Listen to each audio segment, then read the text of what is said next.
Hello, everybody, and welcome. This is the Apostate Prophet. I hope you're having a fantastic little day. Yeah, a very exhausting day on my behalf. I don't know how to start, how to jump into this. I feel like I haven't really taken a break from anything in the last few days. And today we had a very, very interesting thing happen in the morning where, as announced, Robert Spencer and Brother Rashid, two critics of Islam, went on the PBD podcast. PBD standing for Patrick Bet David, and had a discussion with two very friendly Muslim apologists who were there to build bridges, namely Daniel Hikikichu and Jake the Muslim Metaphysician, two individuals who were absolutely disgusted and appalled by the fact that Robert and Brother Rashid were such haters, whereas they just want to establish peace. They just want to find common ground. And hi David and hi Mike once again. But by the way, that seemed to be the intent of the I get the initials messed up. PBD. I always want to say PB and J as soon as I say anyway. It would seem to be the goal that he was thinking Christians and Muslims are going to be on the same side of certain social issues. Therefore, why not get people who criticize each other's positions normally together and see what common ground there is? And that's once it starts coming out, it's like, wait a minute. This side wants that side dead. So how does this work exactly as far as the common ground? Like, hey, I'm going to team up with guys whose goal is for me to be dead at some point, and we're going to build bridges so we can go after that pride flag. It's like I'm not sure that works like that. You know what's messed up about all of this though? It's I don't know. Sometimes I feel like the whole world is crazy, and I'm just looking at the world and thinking, what in the world is wrong with you guys? Like, that's narcissistic. It's called narcissistic personality disorder. No. I mean in general. I mean the general population is like, because on this podcast we have two guys who are Muslims and who argue for the Muslim perspective, and they are there basically. They are there saying, you who left Islam, just because you did leave Islam, you should be executed, and all the other ones who also leave Islam, you should all be executed, and this is okay. This is our religion. And then after the initial shock reaction, after like, oh, you really believe that? It's like, anyway, so let's talk about how we can find common ground. And I'm just thinking, that was really weird. Like, I don't know how it didn't. Is everyone crazy? It would kind of be like, hey, we need to. I mean, it would almost be like, okay, given what you just said, I give up on the idea of building bridges here, because one side wants to murder the other. I don't know. Like, he just rolled with massacred for their beliefs. Okay, anyway, we got that. Let's talk about something. Yeah, I mean, like, in common. Well, even at one point, the host Patrick was like, he started talking about the mafia. And he's like, you could see this, like the mafia doing this, like them going after people that try to leave the mafia. Are you trying to say Islam is like the mafia, Daniel? Because you guys just kill anyone. I'm like, yes, it absolutely is. This is the Islam, the traditional Islamist view. It is mafia tactics, and you want us to unite with them? It's like I was like, if you go back, take it back maybe like 5 or 6 years, I would have probably been like, yeah, Christians and Muslims can come together to combat atheism. And the more I've dealt with Muslims, the more I'm like, no. We're actually going to be far more able to unite with atheists, to my shock, because they're not promoting things like child marriage and wife beating and sexual slavery. All So right, on all right, just the all right. moral I issues, want to pause here, But they and promote incest. I want to pause here, and I appreciate your passion and your dedication to this, but I would like to bring the discussion to Dylan Mulvaney now. I know. Yeah, what was that? Would Dylan Mulvaney be welcomed at your mosque? Like what? This guy is talking about executing the very guy who sits over there, who is passionate and who is emotional. The Muslims in the comment section are like, "Oh, look, he's being so emotional. All emotions," because Yeah. because the guy says, "I don't want to be killed," and they're like, "Oh, so emotional, so emotional. Why are you crying about this?" Meanwhile, at the same time, Daniel is sitting there while saying, "Yes, if we have power, if we are the majority, we will chop your heads off. We will kill you. We will massacre populations. We will fight. We will enslave. We will take sex slaves. We will beat and this and that." But in the West, I'm being oppressed because when I say something, when I talk about my beliefs, then the FBI puts me on a watch list. And this is very. Don't you see how Islamophobic this is? You basically have Daniel sitting across the table there, looking at Rashid, going, "Yes, it would be better if you were dead. I wish you were dead. In fact, I'm more moral for thinking that." Like that's what they were basically arguing, Jake and Daniel. Like. That's morally repugnant on so many levels. And what's crazy is like towards the end, he's like, Daniel's like, and Robert Spencer thinks I need to be investigated. It's like, wait, you think he should be killed? You think he should be executed? And you're complaining that I don't even know what he's talking about with the suggestion of being investigated. But I mean, there are all kinds of things that you could point out with the, he believes in child brides and all. There are all sorts of things you could point out and say, this guy might need to be investigated to see whether he's putting his words into practice. But I mean, just the absurdity of, yeah, I want him dead. Yes, we want to murder him in front of people, and that's our goal. And as long as we keep expanding, we eventually outnumber these guys, and we can brutally murder Brother Rashid for apostasy and Robert Spencer for blasphemy. We'll kill all these guys, but hey. These guys that we say we want to kill, they think we should be investigated because of some of our views about sex with little kids and stuff. This is morally repugnant. It's like these guys have the weirdest moral compasses on the planet. I think you should be investigated. I think you should be on a watch list. I think authorities should investigate you to see and to make sure that you do not engage and redirect individuals who agree with your views, put into practice things that are illegal for very, very understandable reasons. I think you should be on a watch list for many of the things that you have said. I think children should be protected from you. In fact, if you ask my honest opinion, I think the authorities should make sure that your family is okay and is actually treated well by the standards that we have established today for basic human dignity. It is very, very messed up. So I understand that in the moment when you are at such a round table in such a discussion, it is very hard to focus and to respond with the right thought. So I don't blame Robert Spencer here, but Robert could have pointed out something very basic there when Daniel said he has 4 articles about me on his website in which he suggested I should be investigated. Can you imagine the horror? Robert should then point out, didn't you just tell us all that we should be killed? Yeah. And you are crying about this? No, the whole scenario is just awesome. And we spent the past 20 years, not you weren't even born yet, barely you two, but some of us spent the past 20 years trying to show people that there's a death penalty for apostasy in Islam. For 20 years, we were called, well, up until Ali Dawas, we're proud of that. We were called liars and saying Muslims don't believe this, and that's not what the Quran says. They would explain the hadiths where Muhammad says, if anyone leaves his Islamic religion, kill him. They would explain those, and I've been through this in debates. They would explain those and say, this is just referring to people who leave Islam and then go and join a foreign military and then come back and attack Muslims. That's all that's talking about. We're like, that's definitely not what it's talking about. And the schools of Islamic jurisprudence didn't interpret that way.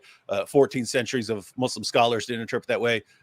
You're either ignorant or you're making stuff up and trying to deceive people. And so we spent 20 years being called liars and Islamophobes for saying there's this death penalty for apostates. And now they're shouting it from the rooftops. Ali Dawa, Jake, and Daniel here. And then notice the awesome alliance developing where Muhammad Hijab and Ali Dawa jumping in there praising these guys. And so it's like, wait. So the Ali Dawa, the guy who says if his daughter reached puberty at the age of 9, he would tell her she's ready to be married. Muhammad Hijab, who says if you just look at the Quran, you'll get the indication that you can have sex with a 5-year-old. Rallying around Daniel, who says that you can consummate marriage with a 4-year-old if she shows some sort of signs that she's getting precocious puberty or something like that. An 11-month-old baby, maybe her parents won't give her consent, but maybe they will. You don't know what kind of parents you're dealing with. And it's like, these are the new poster boys for Dawa. And my goodness, it is awesome to behold compared to what we had to deal with 10 years ago. But if they have early signs of puberty, then they might show interest and they might have sexual desires. You know, how else are you going to deal with it? Are you just Hey, say that to my face. Run around and have say that to my face, AP. Go over there and say it. You go right now. Yeah, notice he's not coming over and saying it. What? Scared. What? You see? The power of his all right. I want to put some stuff on the screen here and pull up and have a look at a few parts of this show that we have seen. Oh man. Fine, I'm not going to put it on the screen. Oh no. I will just let everybody know that I'm going to have a special guest on my channel next week where we're going to be addressing some of the things that Jake, the Muslim metaphysician, said regarding the Trinity not being taught in the early church. I wanted to pull my hair out when he said that because I'm staring at my computer and I got all these quotes from church fathers talking about Trinitarian theology. Like we're going to cover all that. So just to give everyone a heads up, I think a week from today, we're going to be covering all that on my channel. Apologetica said, you guys live again. Yes, we are live every night. AP can't quit us. He needs us on. He's like, he called me earlier. He's like, I can't quit you, IP. I need you on again. Can't quit you. Yeah. What am I supposed to do? If I don't do this, then I will do. You're sitting there watching Netflix. Yeah. Anyway, so let's see. And I got happy. So after the whole introduction, and then there'll be an opportunity for you guys to also discuss with each other. This is not a debate. This is a discussion. Of course, there's going to be moments of debate and you giving your point of view. Yeah. That's going to happen no matter what. Naturally, the setting is where that is going to happen. But I want to make sure everybody knows that's my outcome. I think. By the way, I want to quickly say something. I don't want to pause right away, but he said this is not a debate. But I'm very, very sure, without verifying it, that Daniel already declared it a debate, and that Daniel will also refer to this as a debate and will say something like, "I already spanked Robert Spencer in a debate." I spanked Robert Spencer like I would spank a 4-year-old if I married her and she disobeyed me. Yeah. And so on. And so then I would ask the inevitable question. I was, 5 years old or whatever. Okay. And I love my parents, and they raised me like. Backstory. For me, it's faith. It's religion. Okay. Because to me, I see it from a few different places, right? One, there's faith, meaning none of us have gone to heaven to see what heaven's going to look like. We're all taking a risk. All of us here are taking a risk. Either we're all going to be right, either we're all going to be wrong, or either one of us is going to be right. Meaning you're not all going to be right. Well, we don't know. That's faith. That's prayer. That's not the possibility. That's the space. That is impossible. That is impossible. We've had great experiences in life to say, I had a connection with God. I had a moment with that, and then that's individual to us, right? So to me, it's faith, it's religion, it's enemies, it's common enemies. It's the challenges that's going on in the world, specifically with America as being for the longest time the greatest country in the world. What is affecting that? And then there's a few other things that we'll talk about into as well. So, but for me, it's more from the standpoint of when you've said you've read the Quran. Why would Patrick Bet David block me? I'm not even saying anything about anything bad about him. I do criticize the way he handled some of this. That said, I think he seems like a genuine guy who's like He seems all right. Like we would look at him and be like, "What were you thinking with Andrew Tate? What are you thinking with some of this?" But I mean, he seems like a genuine guy, and he's well spoken, seems intelligent, and so on. And so, in my opinion, he appeals to a completely to audiences that I completely disagree with. But that said, I have respect for the guy. He seems okay. I go on a seems show, cool. Yeah, seems cool, and it's you could see where he wants to go with this. Hey, let's get some of these guys who blast each other and get them in here for a discussion and see if we've got some common ground and so on, and it'd be a good show. Inshallah.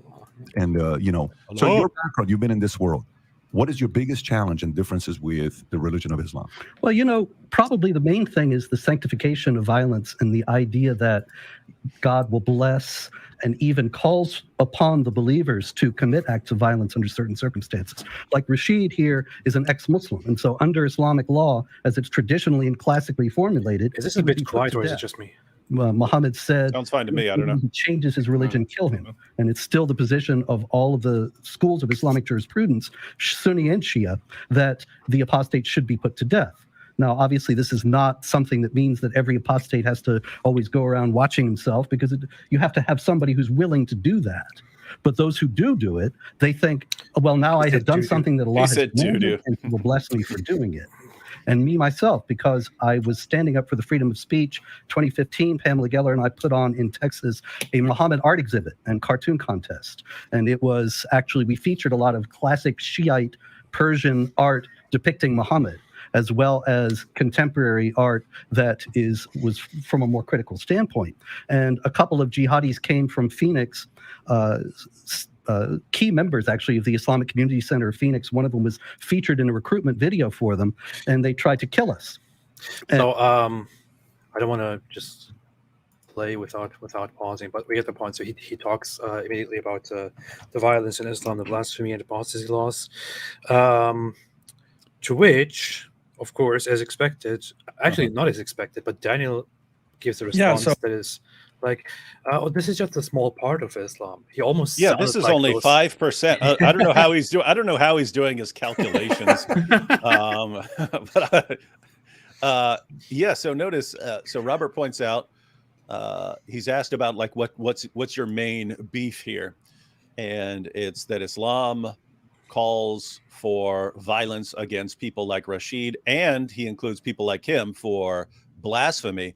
And that's interesting because notice the attempt in Texas, two jihadis showed up. Matter of fact, Vocab knew one of them. It was actually part of the basis for the plot of Islamicize Me, was someone converting and then deciding to go on a killing spree against someone for a cartoon contest. But these guys got killed, who were on their way to brutally murder Robert Spencer, Pamela Geller, and so on.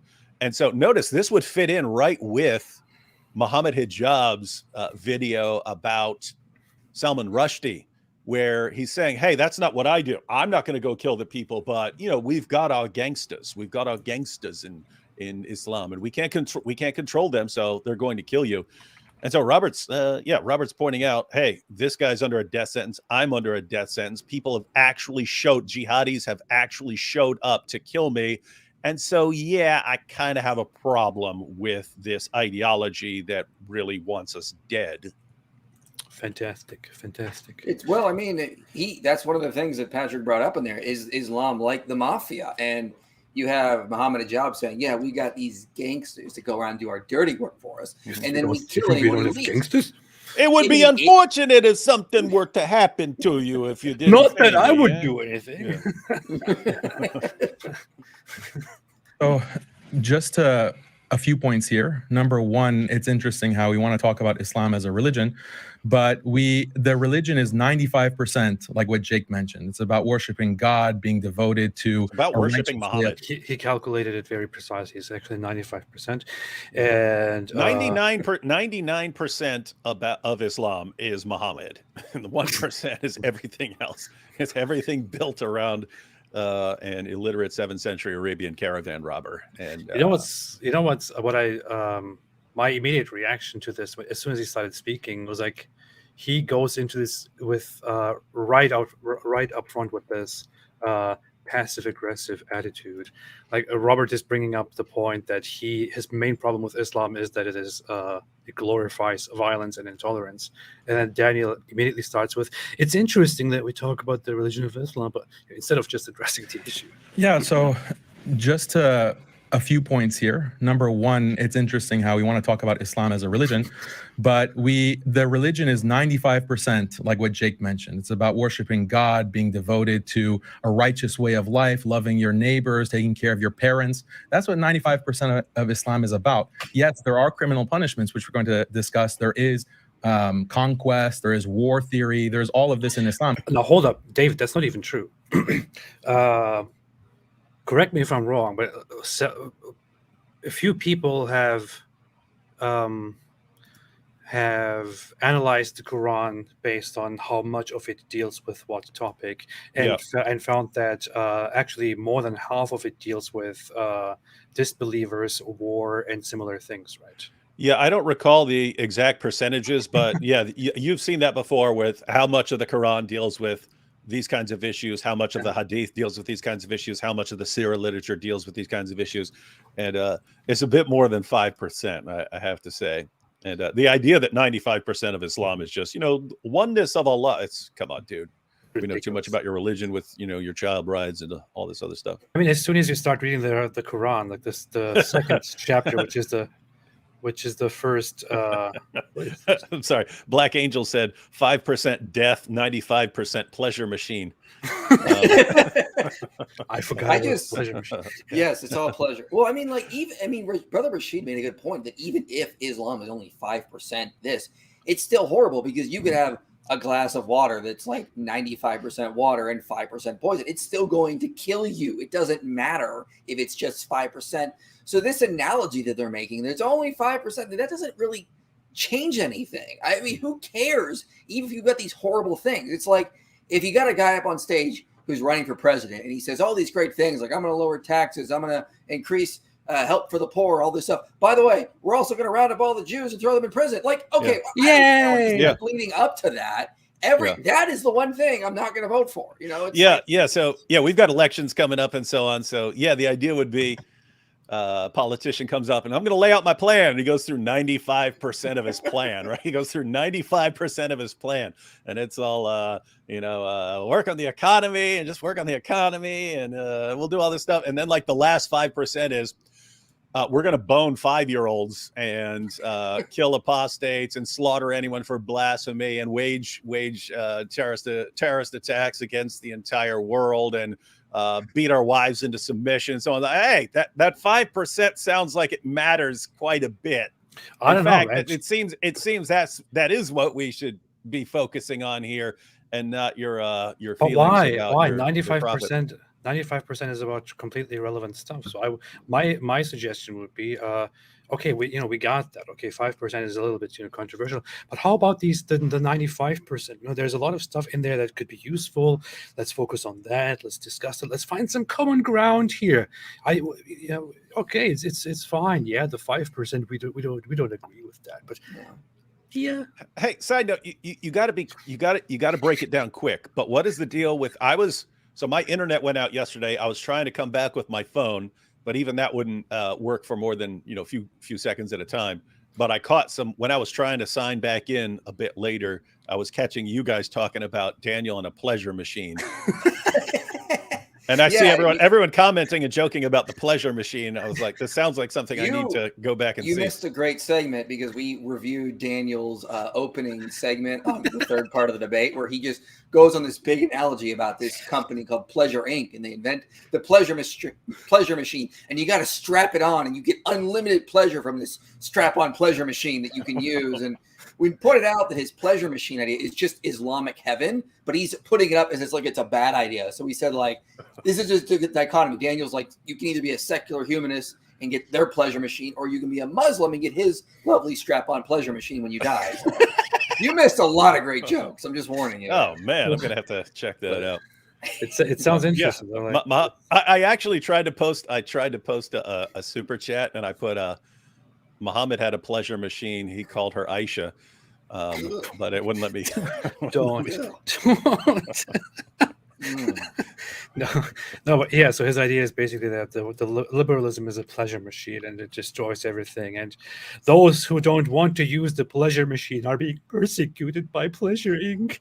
And His opening statement was David. His opening statement was 10 minutes. He went on for 8 minutes about this hypothetical world where they're using pleasure machines. Like 8 minutes of your opening statement is just an imaginary story of what you think secular humanism And leads to. if you agree with secular humanism, then you're going to spend all your time with your strap-on pleasure machine eating bug paste. Yes, that's And essentially what he said. And what's good is what's funny is that Matt Dillahunty, the whole time while he's talking about the pleasure machine, he's just giving this awkward look to the audience, and then that sounds like Matt. And his response to the whole pleasure machine thing was just a few words and how that is the dumbest thing he's ever heard in his life. And then he just moved on to, anyway, let's talk about terrorism. Is Islam, what did he say? Something. Is Islam either promoting terrorism or incapable or just bad at stopping it? Something like that. Yeah, something like that. He immediately jumped into that. And I saw that while I was trying to. I saw that part when I was trying to sign on. That was perfectly handled by him, I have to say. And it's amazing scientific prophecy that Muhammad talked about this strap-on pleasure machine when he referred to the leather strap of the. I can't even say it. Oh boy. So anyway, I was going to bring up the Quran here and talk about the 95%. Daniel Kikiju says the Quran is all about, Islam is all about the oneness of God and worshiping and being good parents and stuff like that. But even if you read the Quran, I mean, you start reading the Quran, the first chapter that is actually relevant to the content of the Quran, it says, Alif Lam Mim, this is the book, there is no doubt about it, a guide for those who believe in the unseen and who believe in what we have revealed to you. And you guide it. And then immediately, look, not even 1 minute passes and starts, those who disbelieve, it is all the same for them, whether you warn them or do not warn them, they will not believe. Allah has set a seal upon their hearts and upon their hearing and over their vision as a veil. Shame on you. And for them is a great punishment. And of the people are some who say, we believe in Allah and the last day, but they are not believers. They deceive Allah. They think to deceive Allah and those who believe, but they deceive nobody except themselves. In their hearts is sickness, so Allah has increased their sickness. This is how the Quran starts. And this guy is like, we just talking about the bad stuff. Islam is 95% just about worshiping and, being good to parents. And, well, I mean, they've tried to bring up the fact that, the Christian Old Testament is there. And, Spencer and Rashid tried to address it. But here's the thing is, just on the pragmatic level, Christians are not going around on average on large numbers advocating for apostasy laws or wife beating or child marriage. And the whole thing with the Old Testament, though, is, again, scholars have noted, and earlier Christian scholars and rabbis, even from earlier periods, have noted that the laws, the death penalties from those, don't apply anymore because the covenant was broken, as Jeremiah talked about in Jeremiah 31. So that time has passed. And scholars, if you read, for example, Dilbert Hillers or John Walton, for example, they'll note that we've misunderstood what the Mosaic Law was about. It wasn't even a law. It's more akin to Proverbs. It's teaching judicial wisdom. The Torah is going to be more similar to things like the Code of Hammurabi, the Code of Lipit Ishtar, Middle Assyrian laws. And none of those were laws. This was a way a king could explain how wise he was by showing how he would explain justice through case scenario. Moses is sort of doing the same thing. It's teaching judicial wisdom. But that does not mean you apply this as if these are modern day laws of some sort of nation. It's more akin to Proverbs. You're teaching wisdom on how to act, how to think, how you go through case law. But these case laws in the Torah are not meant to be applied. See the video I did called The Misunderstood Mosaic Law, and I cite all the scholarship on this and just show that we've greatly misunderstood that. Muslims included think it's more like the Quran in their rules. It's absolutely not at all. And it never was intended to be that by the original writers and audience. No, you're just a liberal. You're just being influenced by liberalism. Yeah, that's their only retort. That's the only thing they can come up with when you throw facts at them. I have to say a thing here. I happen to be more more knowledgeable and experienced with Christians and Christianity than the average Muslim who doesn't know anything about Christianity and Christians. But there's always this very funny gap where, because Muslims do not understand Christianity, they think that every Christian they come across, the average Christian, is not a real Christian, not even a proper Christian. So their understanding is that when they encounter an average Christian today who repeats average Christian talking points as they were for a long time, they think, oh no, this sounds like liberalism. This sounds like a liberal. So this must be a liberal. You're not a real Christian. You're not a traditional Christian. You're a liberal Christian. You're an atheist. You're secular. Where are the real Christians? Where are the traditional ones? Get me the traditional ones. And when you ask them about the traditional ones, they cannot mention a single person who is actually the ideal Christian that they have in mind, who is the traditional Christian, who thinks exactly like them. Well, AP, what they don't realize is that there's overlap between liberalism and Christianity, because as scholars like John Witt, Tom Holland, Charles Taylor, who wrote a book called A Secular Age, notes that basically what happened is during like the medieval period, beginning and then and moving on into the Renaissance and Enlightenment, deistic and atheistic thinkers basically took what they liked from Christianity. It took it out and tried to make a worldview based around certain values they got from it. So things like freedom of religion, freedom of speech, equality, anti-slavery ideas, these were in Christian values long before liberalism was even a thing. So there's going to be more overlap there. And Muslims don't realize that what happened was deistic thinkers took what they liked from Christianity, rejected other parts, and then just build a worldview out of that. So liberalism and Christianity have some overlap. Neither David or I are liberals for many reasons, but we are going to find common ground with a lot of liberals because a lot of liberals took from the Christian worldview. I mean, and this is just the consensus of what historians will tell you. Muslims don't seem to realize this, and it doesn't matter how many times we point this out, they still think liberalism is something divorced from Christianity, when really the idea of separation of church and state goes back to Jesus's very words, render to Caesar what is Caesar's and give to God what is God's. Tom Holland notes that was the first seed that inspired this long tradition of separation of church and state. It's just I don't even know what to do with them. They get to define what a Christian is. They have, as you pointed out, they have this idea that anything in liberalism is like this, this third new thing. Chesterton described it as Christian virtues gone mad. Yes. In other words, once you have a system of Christian virtue, but you have a foundation for it, and then you take the virtues and you wipe away the foundation that tied everything together, you end up with like these idols. So we're gonna prop up tolerance as like an idol, but it's lost its connection to everything else, and so it just kind of goes insane without being connected to everything else, and so. Yeah, that's how it seems to me. It's they took a bunch of Christian virtues, separated them from each other, and then different groups started propping up different ones as their chief virtue, and it doesn't work like that. Things start breaking down. This is so funny. Look, the whole point of, I just went on Daniel Kikich's Twitter page, X page. Yeah, get it right. Yeah, sorry, I apologize. Anyway, but yeah, it's one thing for Daniel to say these guys have to die, but how dare you say Twitter instead of X? But here, this is how he behaves immediately. Like, this was so predictable. Oof, emotional damage. He looks at the comment section, comments all left by Muslims, and says emotional damage. No one likes a crybaby, I guess. This is how he acts immediately after this show. Yeah. After the very show that he was invited to in order to build bridges. This is how he behaves. And Patrick Bet David seriously thinks that he can invite these guys and somehow come together and build bridges. He doesn't. I'm sorry, but he doesn't understand Islam. No. He doesn't understand Muslims. He doesn't understand what he gets into when he talks to people like this. Yeah, he's thinking, oh, hey, this Daniel guy, he's really having a good discussion here. and they're mocking Brother Rashid for getting emotional because he converted when he was young. He's cast out by his family.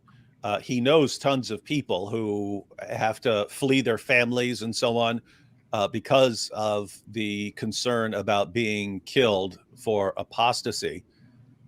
And it's kind of an emotional issue for him because it's what he deals with all the time.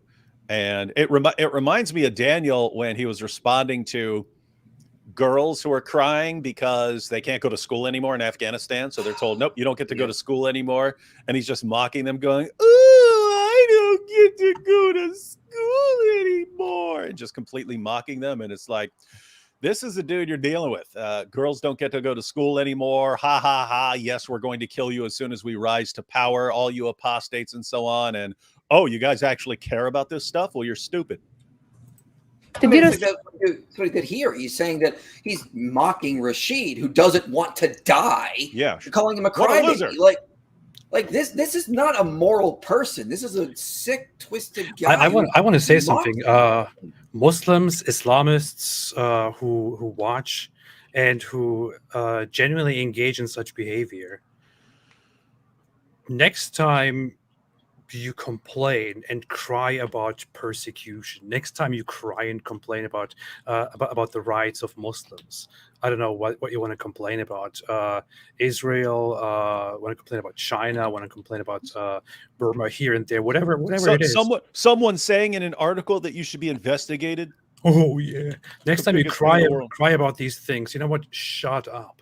Nobody cares. Go cry in a corner. Cry me a river. Little pathetic weaklings. Idiots, go cry. Who cares? Cry me a river. That's how you act. That's how you act. You mock people. You mock people for saying, I simply don't want to be killed. But then in the next moment, you go out there and you start crying about persecution. Muslims are treated like this and like that. Yeah, think about this, by the way. It's like, when people make a burqa law or something like that. Islamophobia. Yeah, I'm not crazy about the idea of telling women they can't wear this, and so I would advocate strong penalties against people who are forcing women to wear this. But as far as like the government saying no, you can't wear this thing, I'm like, I'm not sure that governments should be controlling. So there's a part of me that's like on their side. But notice, I mean, wait a minute, if people like Daniel are just going to mock people who don't want to be murdered for apostasy, if he's going to mock girls who can't even go to school anymore because the Taliban has made it illegal, it's like, why does he then expect us to care that women are being told they can't wear burqas in school or something like that? Let's have a look at that, by the way. I just remembered. دیروز خبرش شنیدم خیلی خوشایند بود برام. با خدا اشک ریختم. اما امروز خیلی جگر خودم.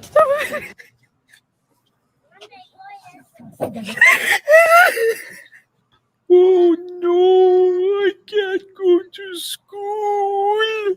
Oh.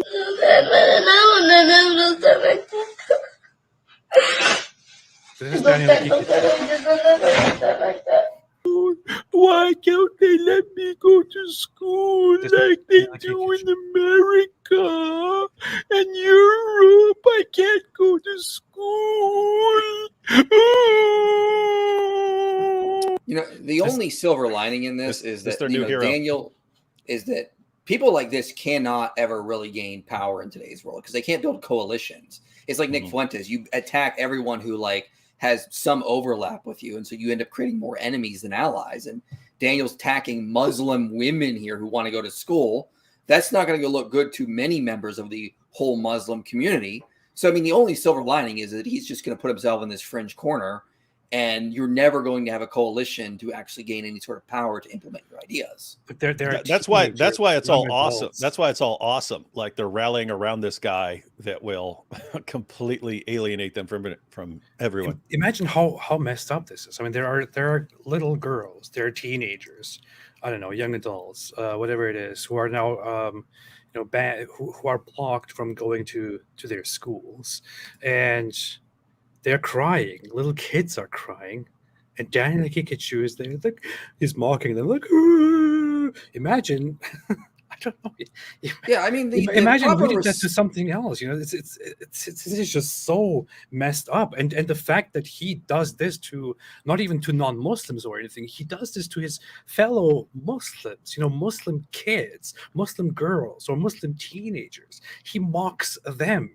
You know, wearing their hijabs and crying because they can't go to school. That he's here mocking them and imitating their crying. This is why stuff like this is why I think that there is something really, really mentally wrong with Daniel Kikachu, like with his personality, with his mental health. I don't know, but there is something really, really wrong with this guy, because this is not something that a regular person thinks is enjoyable or funny. You know? No, I've told you, dissocial psychopath, not a real psychopath, dissocial psychopath. That's someone who has adapted the characteristics and symptoms of a psychopath because they're adaptive within a certain subculture, and so he is in a certain culture that where this type of behavior is adaptive for his popularity and his fans, and so, yep. Yeah, when he put this out and he got attacked for this, he accused these girls of being like Western agents. Yes. Somehow, and it's like, listen, even if you're right in your delusions that this is what is going on, you don't mock children. It just looks bad. So. Ironically, if he was right that these are Western agents, he's playing into the CIA or the FBI's hand by just making himself look bad because he's falling for this and now he's mocking them, which is just going to look bad. So, if this is the CIA, which most likely is not, he just played right into their hands. So he's not very smart when it comes to this. Like, these are CIA agents here. These kids are CIA agents. It's ridiculous. They are. Secret agent. But I mean, think about it. Little. These are girls. They started school before the Taliban didn't allow them to go to school anymore. So these girls are excited. This is where we're going to learn. We get to learn to read and write and get an education. We learn math and all that. And then they're just told one day, nope, no more. And so what are we going to do? Nothing. You get married off to some much older guy, and that's your life. And they're crying over it. And he mocks them. Interesting. Yeah, but hey, let's build bridges, man. Let's build more bridges. But it's interesting how when a conversation is about Islam, we focus on that 5% instead of the 95% of what Islam is about. We don't see this kind of double standard with like Christians. So if you have someone like Matt Walsh is a traditional Christian. There's slavery in the Bible. There's punishment for blasphemers in the Bible. There's killing of heretics in the church tradition. There's no discussion of that with Matt Walsh, right? Or Ben Shapiro. There is killing of blasphemers in the Hebrew Bible. There is, punishments for apostasy in the Talmud. There's no discussion of that with Ben Shapiro. You can talk about, other values, and that's what the discussion focuses on. But the Islamic narrative. I want to say something before I let you guys go into the truth on that. But just as somebody who is an outsider, I just want to say one thing. Daniel Kikachu is sitting here as somebody who actually advocates for apostasy laws, slavery, child marriage, wife beating, blasphemy laws, this and that. And he's not just the only one. He's one of many who advocate for these things. Can he point me at significant Christian figures who also believe in killing blasphemers, killing apostates, slavery, waging war right now, and so on? Even if he was right, and if these things were fundamental and absolutely a part of Christianity, is this a problem right now? Is this a reality in our world right now? No, that's what I was going to say.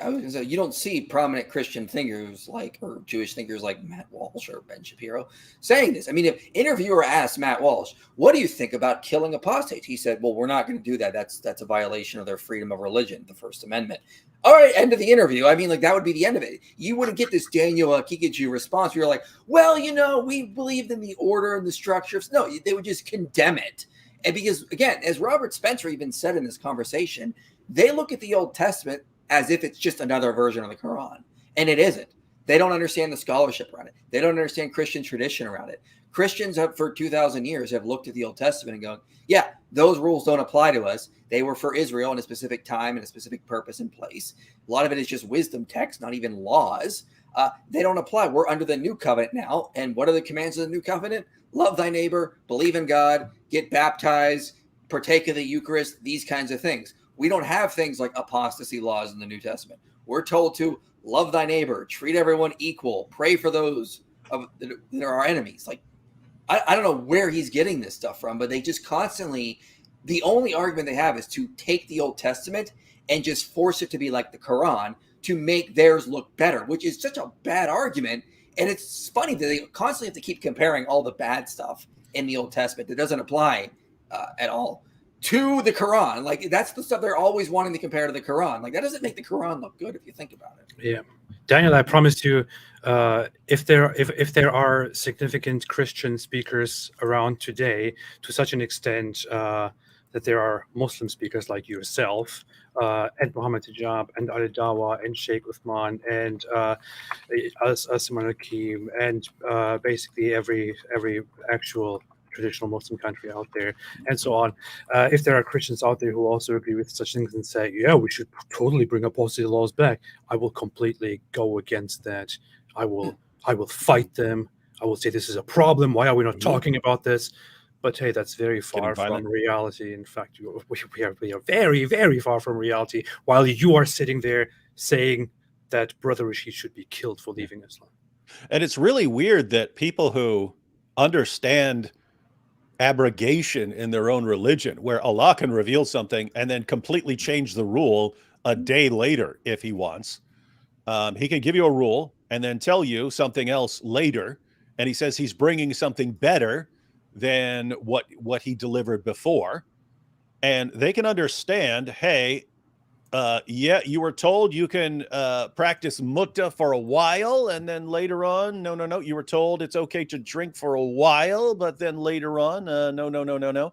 But they can't get their minds around the idea that no, there's a covenant here, there's a covenant with Noah, and that's in the Bible. There's a covenant here, and that's a covenant with Abraham, and that's there, and there's a covenant here. It's with the children of Israel. It says over and over again. This is for the children of Israel, and then you get the command, and then you get the covenant that is for the world. That's for everyone. And what are you supposed to live by? What am I as a Christian supposed to live by? And when we say we're supposed to live by the commands of the covenant that we're actually under, the agreement that we're actually under. No, because there was this other covenant and it said this, therefore you have to do that, and that's your real position. And that's just insane. I mean, if you look at the text, Noah is told, eat anything you want. There are no food restrictions, eat anything you want. You get to the law of Moses, there are all kinds of restrictions. You get to just for Israel though. Yeah. You get to the Christian covenant, and we don't have the same dietary restrictions. And so it's like, I mean, it's pretty obvious from a biblical perspective. There are different agreements. So a covenant, by the way, just for anyone who's new to this, a covenant is God says you're going to do this, and these are your obligations. I'm going to do this, and that's the arrangement that we've set up. And God made a covenant with the children of Israel, and then for some insane reason, pretty much every Muslim Dawah guy will say, thinks you Christians eat. Well, let me put it this way. They either think in ignorance that that applies to us, that those commands are directed towards us, or they know that's nonsense, but they say it anyway, just because it works well for responding to criticisms against Islam. But yeah, so that's one point. And then the other issue, which we've already brought up, it's like, okay, Daniel, why are we focusing on that 5%? If it's just 5%, but why are we focused on that? Because there are guys like you spreading it around the world and claiming you're going to take over and you're going to put all these people to death. So it's kind of relevant. And as AP pointed out, yeah, hey, if you find a bunch of Christians saying, you know what, we need to go slaughter everyone in the name of Jesus, yeah, we'd have a problem with that too, and that would be a big issue. We don't see that. It's popular. It's popular in one religion, which is why we're all concerned about it. What? Okay. It's just, by the way, Daniel Hikechu is in the chat with his second account. He's very obsessed in defending himself here with a second account instead of just coming with his real account, which is very funny. What's his account? What's his second account? Strap on pleasure machine. Yeah. Lasering in on these specific topics, which is fine. We can discuss that, but I just want to note the double standard. So the other framing of this whole discussion that I want to put out here, though, is that I'm wondering, like, this standard of, oh, there should be no punishment for blasphemy, for example. Let's just put that out there. There should be no punishment for mocking and insulting a religion, attacking people's values. Is that coming from a Christian perspective? Is that coming from is that coming from the church tradition? Is that coming from the Bible? Because when we look at the Bible, we see in Leviticus, we see in Deuteronomy that blasphemers should be put Notice to he death. just applied that to Christians. Like that, those are Christian rules. You entice, like your son or your daughter or your wife entices you to worship other than God, then have no mercy. Put them to death without due process mentioned, without any kind of... I wonder if he ever understands what the word testament or covenant means. No. Well, also, I mean, in the passage he's quoting, he's talking about people that are actually coming to entice you to worship false idols in Canaan. Yeah. It's not just somebody who leaves the religion. It's somebody who comes back to you and says, hey, let's go over and sacrifice. Now, also in the ancient Near East, there wasn't a concept of religions like we have today. So this is very weird for him to apply this to like leaving a religion. That just simply didn't exist in the ancient mindset.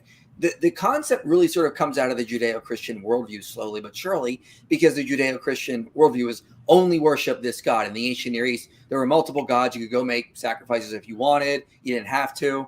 So he's applying a later modern standard onto the text. And the text is Here's the thing, though. Here's the thing, though. Whenever it gets to this discussion, I feel like we are all falling into the trap that Daniel is putting out there the entire time, and still arguing about why that is actually not part of Christianity, why why that is not really relevant, why he's misunderstanding that. It doesn't even matter. He is just bringing an objection of basically, oh, so you Christians don't have these rules. Why don't you have these rules? You should have these rules too, according to my understanding of Christianity. If we go back in Christian tradition and history, 1,000 to 2,000 years back, it doesn't matter at all.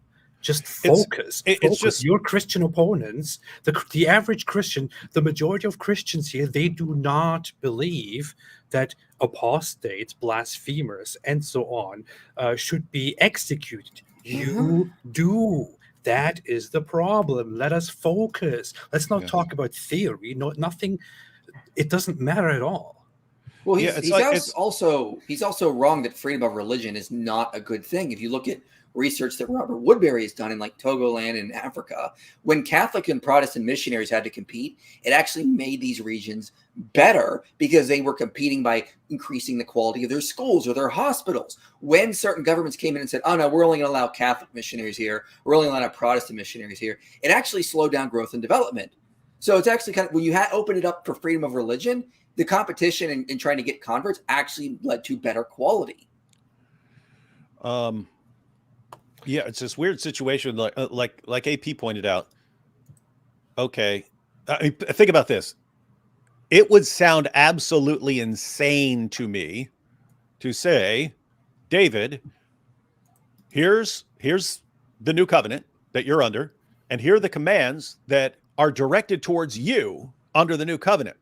Now, instead of following those, the commands that are directed towards you as someone in the new covenant, you have to actually go to Leviticus and follow that rule that was directed towards a different group as part of a different covenant. That's what you need to follow.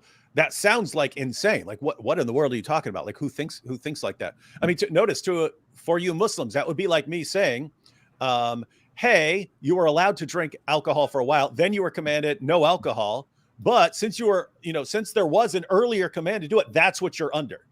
You're not supposed to follow the one that's actually directed towards you as a person now.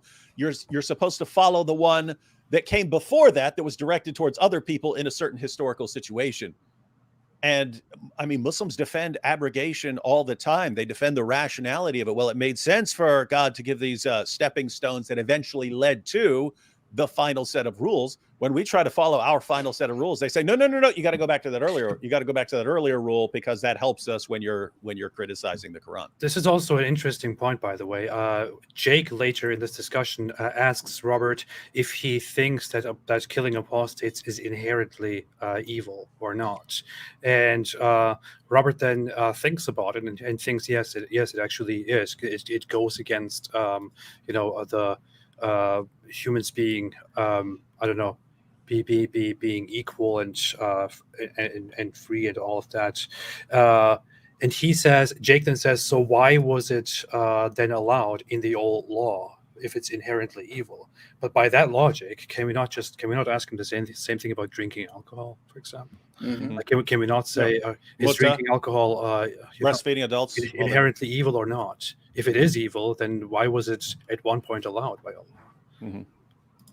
It's and it got a bit sloppy with the arguing, and so Robert pointed out completely different kind of situation, and you could go into more detail, which I did when I was having a discussion with Daniel. It's you've got in the Old Testament, you've got this pillar of cloud that's leading them, and then this pillar of cloud and pillar of fire is giving them commands. And you say, okay, well, if I disobey this pillar of cloud, this pillar of fire, it's clear I'm rejecting God here. I'm not rejecting some random guy. It's clear what I'm doing. I'm knowingly rebelling against the Almighty. So you've got this issue that this covenant is tied to the land. If at any point you don't want to be part of the covenant, the border's 3 miles that way. You do not have to be part of this. And so it is a different situation than someone like Daniel coming along and saying, hey, you left Islam, I want to kill you. So anyway, notice you can talk about the ethics of both the situations, but for them to keep acting like it's the same situation where, in Christianity, you believe that there are revelations of a previous covenant for people who are in a situation where there's a covenant tied to a land, and they've all witnessed the miracles, and certain laws are applied, and therefore someone who goes against it is clearly and indisputably rebelling against God, and not just what someone is telling them about God.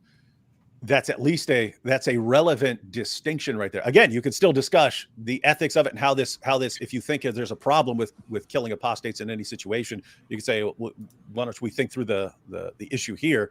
But to act like they're the same thing and that this is part of like Christianity today, if we weren't infected by liberalism, it's just nonsense. And the fact that people actually listening to him as he spouts just absolute insane, idiotic nonsense tells us a lot about dawah. So this is and here is where you see the general attitude and the deception of online Muslims and the Muslim apologists who have basically built this whole attitude here. If you go into the comment section of this podcast episode, you will see that the top comments are very much all in agreement with the Muslim side, and they all say they have Muslim names. I have to credit Patrick. They try to stay objective and say the Muslims were right.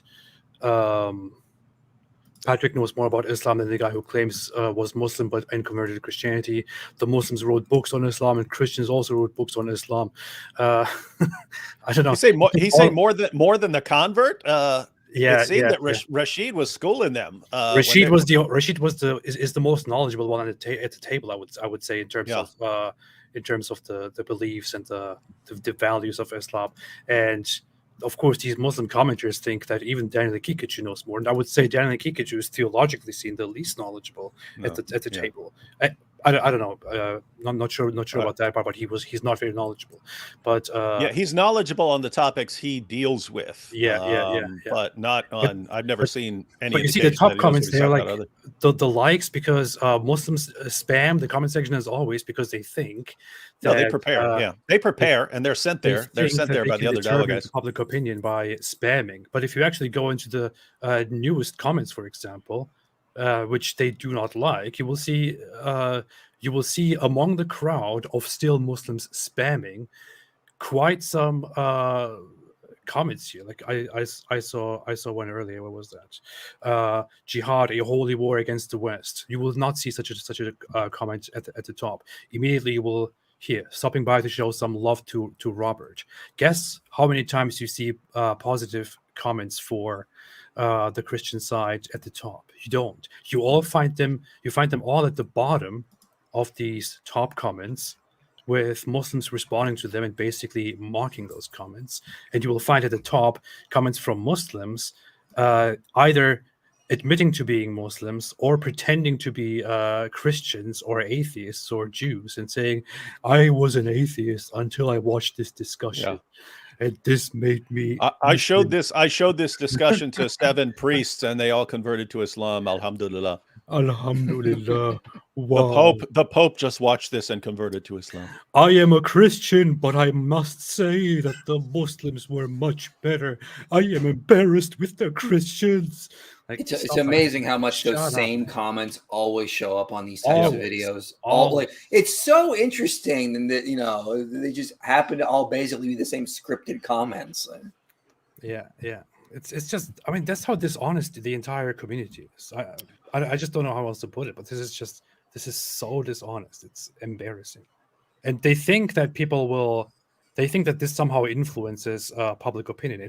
It doesn't. The average person will listen to what is being said here. And you could see during the live chat, which is not shown, that people were quite angry about the fact that these Muslim guys are sitting here and actually saying, my opponent there should be put to death, and the other apostates should be too. But of course, they will drown this here. Is that coming from the church tradition? Is that coming from the Bible? What? Yeah, it's coming from the Bible, Daniel. Oh yeah. Should be put to death. You're criticize Islam. I'm wondering, is that criticism on the basis of the Bible? Is that on the basis of the church tradition? Or is this a liberal, secular, modernist critique of Islam? So I want to know, am I debating or discussing with 2 Christians or 2 atheists or 2 liberal secularists? Like, I really want Daniel to give me a very brief list, a handful of actual Christians, like real traditional Christians. Like, can you point me at those, or is every Christian that you can think of a liberal secular Christian? And if that is so, then maybe Daniel, you're misunderstanding. Well, has Daniel even read the New? Has he even read the New Testament? I doubt. No. You can look at. He shows. He goes to websites. He goes to websites that are attacking various positions. If you look at the first epistle of John, like the first epistle of John talks about apostates, and it says like they went out from us because they were never of us. The perfect opportunity to say we should kill them, and it doesn't say them in the name of Jesus. Like there's apostates are mentioned in the New Testament, and there's nothing about death penalty, killing, this kind of stuff. Not even like, oh, I wish we had political power so we could kill them. There's none of that. And what you see Jesus teaching is love your enemies, pray for them. If somebody rejects the gospel, dust the feet off your sandals and move on to the next town. This kind of stuff. So maybe Daniel just needs to sit and read the New Testament for a change. Excuse me, I mean, the harshest, is this coming from the Bible, or is this coming from secular humanism? Yes. Yeah. My secular humanism is like my secular humanism is telling me to read the Bible. The harshest penalty under the new covenant, the biggest penalty that you can give out is excommunication. It's, hey, if you do not want to follow the rules of the church, there's the door right there. Bye. That's oppression.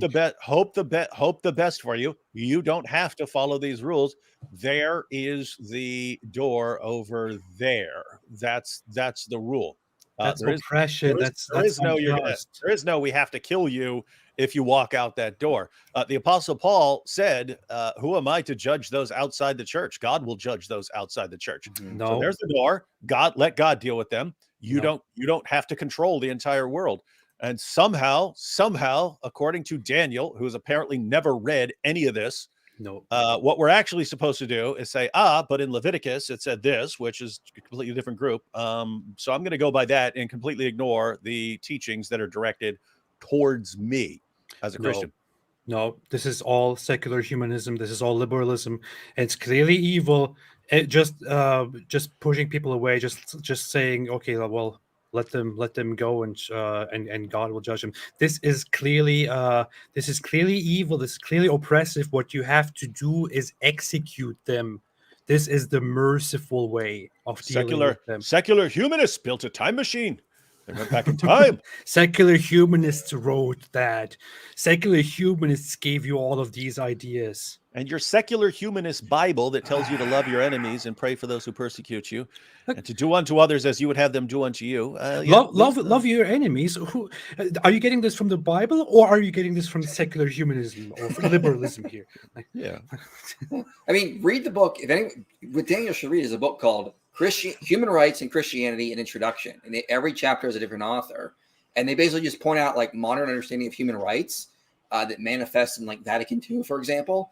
Comes back to like Christian ideas and Christian doctrines that have been laid down over the Christian history of 2,000 years. So when he sees us doing things that are similar to like secular humanists, it's because there's overlap there. We're not secular humanists, but in a lot of ways, the values that we basically have are very similar or more similar to secular humanists than they will be to Muslims, because as G.K. Chesterton said, it's just Christian ethics gone mad.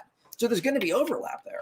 This is his probably third biggest fallacy. So he's like the king of black and white thinking, right? Like you either have this leftist dystopia or you have Sharia dystopia. There is no other options. Pick your dystopia. If you want to avoid this dystopia, you have to take this dystopia. No other options. So he's got that one. He's the king of the slippery slope fallacy.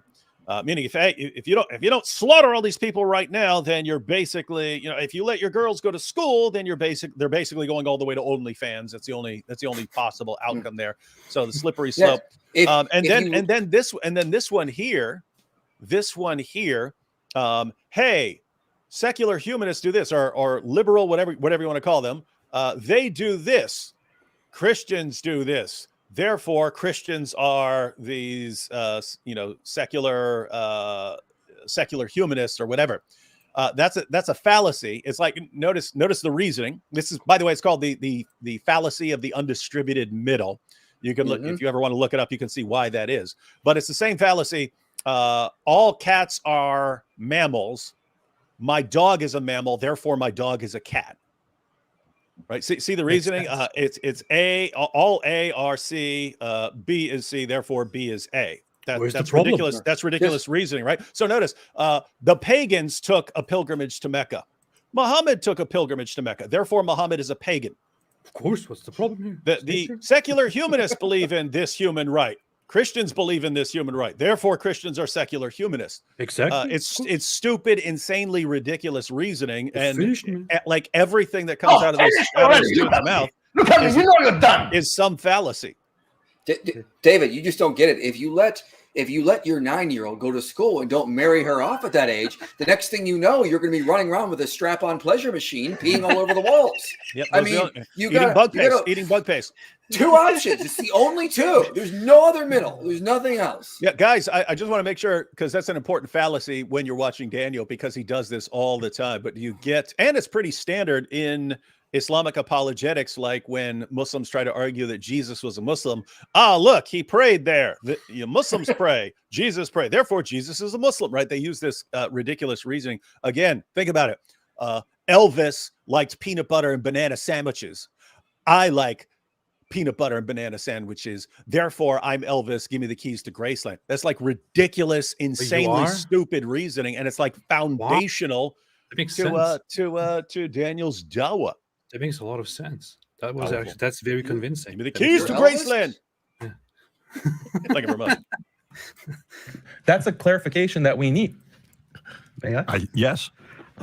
This is a very important clarification. So we talked about this, and there are a couple of distinctions that have to be made. One is all of your examples from Christianity are from Old Testament law, which if you had studied Christianity, you would know there's no sect of Christianity, no school of Christian thought, no tradition within Christianity that holds that Old Testament law applies to Christians for all time. As a Not matter of real fact, it never Christians. did apply.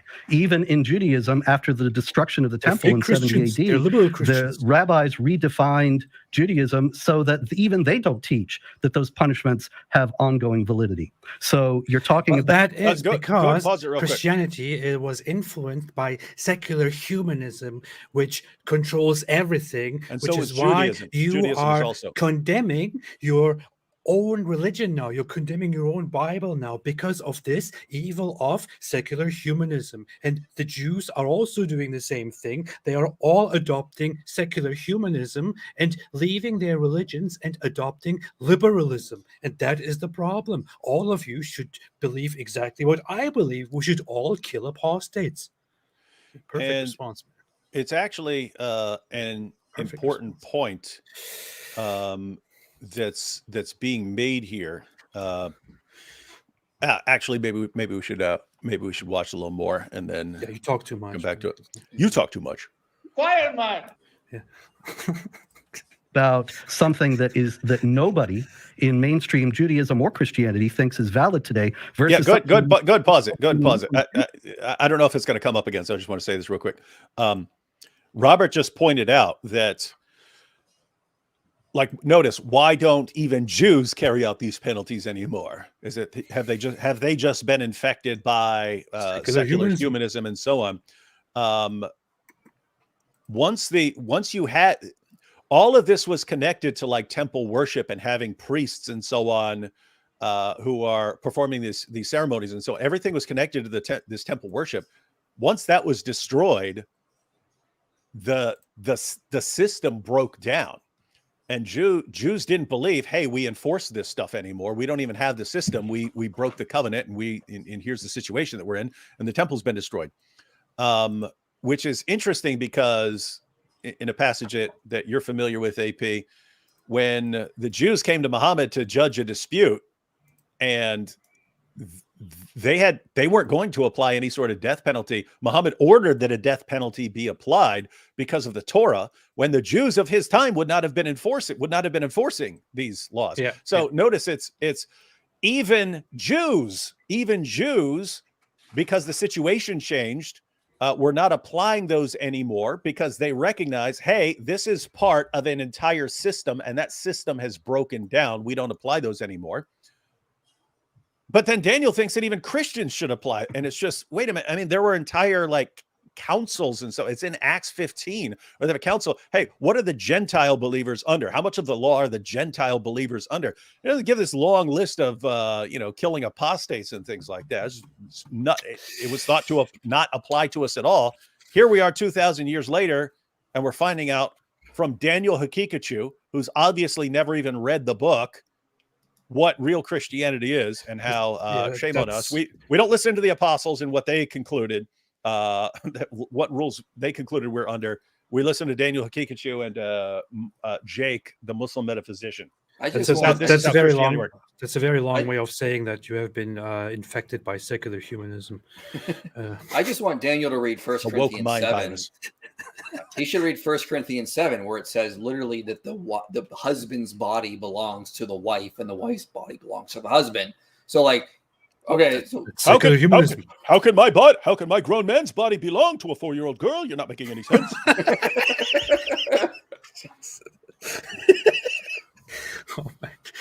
Oh man. I think is valid today. And the bringing up of ancient historical wrongdoing is all very well. And there's certainly a place for that. I've got no interest in denying any of the misdeeds of Christians throughout history. But the problem that we have in Islam is that these passages of the Quran that are problematic, passages of Muhammad's traditions that are problematic, they are still considered to be in force by very large numbers of Muslims, such that all the major terrorist groups around the world are Islamic groups. And you don't have any Christian terrorist groups saying Jesus is Lord and blowing people up. There's a reason for that. Because of secular humanism. Because of secular, you've been infected by your worm goop. Secular humanism infected Christianity. That's why there are no Christian terrorist groups in the world. Christians in both religions. Notice because they're going to completely derail it,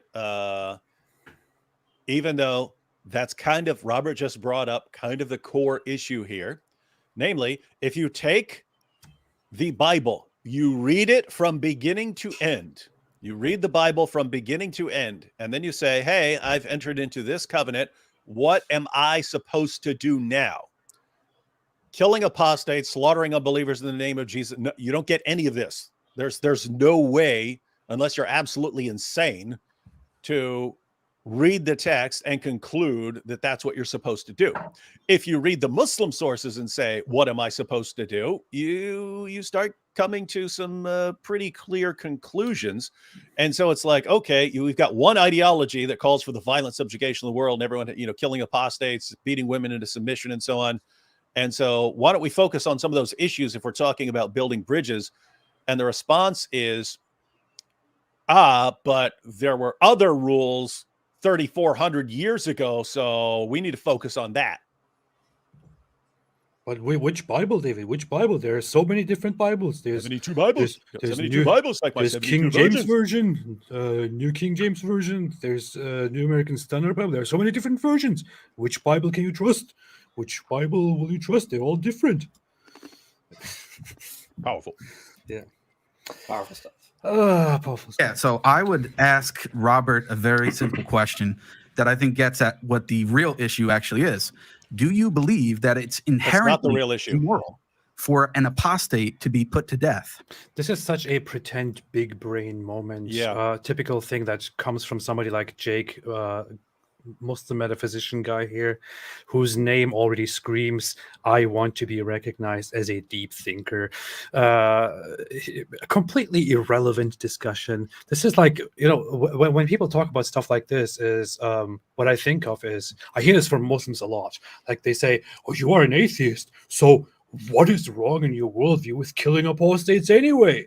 It can't be, good or bad. So who are you to judge? And I'm just thinking here, you could come into my house and start stealing things and, robbing me and go around. And when I turn on the light and confront you with a gun, you could tell me, but hold on, wait a minute. Yes, I did break in, but what is, in your worldview, what is wrong with this? It's not wrong or right. It's not bad or good. Before you finish your word, I will just shoot you.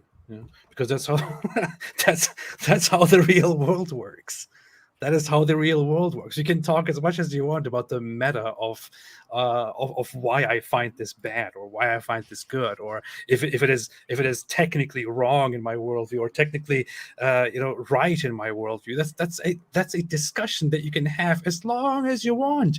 Meanwhile, I will shoot you because you just broke in and endangered my security and my safety and tried to take things from me and gave me the right to defend myself, because that's what matters. And when we are now sitting here and we are having a discussion, and I am an ex-Muslim, and I say, hey, you know what?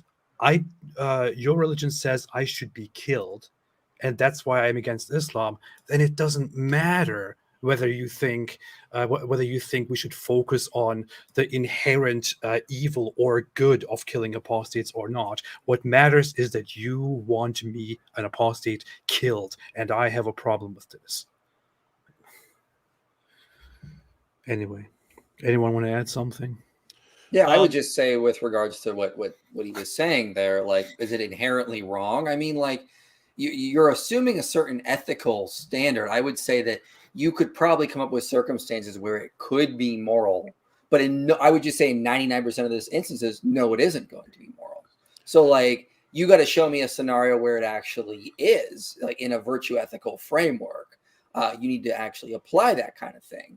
It's like, is killing always wrong? Well, no. We just mentioned there's instances where killing can be morally permissible.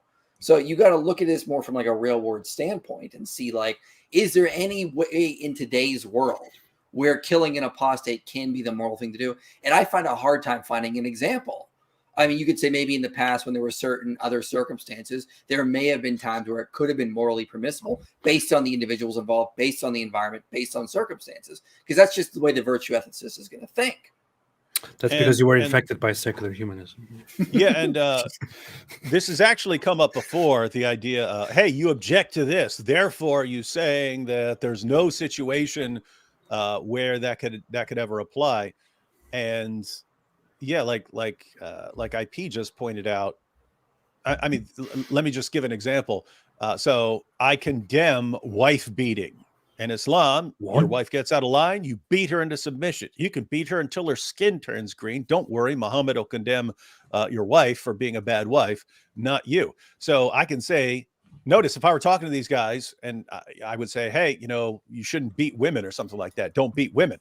But if you were to ask, hey, you're saying there's no situation, this is inherently wrong in every single situation. No, I can think of a situation where it would be relevant. My wife goes completely crazy. She pulls out a gun. She's about to massacre my kids or something like this. And the only way to stop her is to sort of knock her to the ground or something like that. I could come up with a situation where it's actually relevant.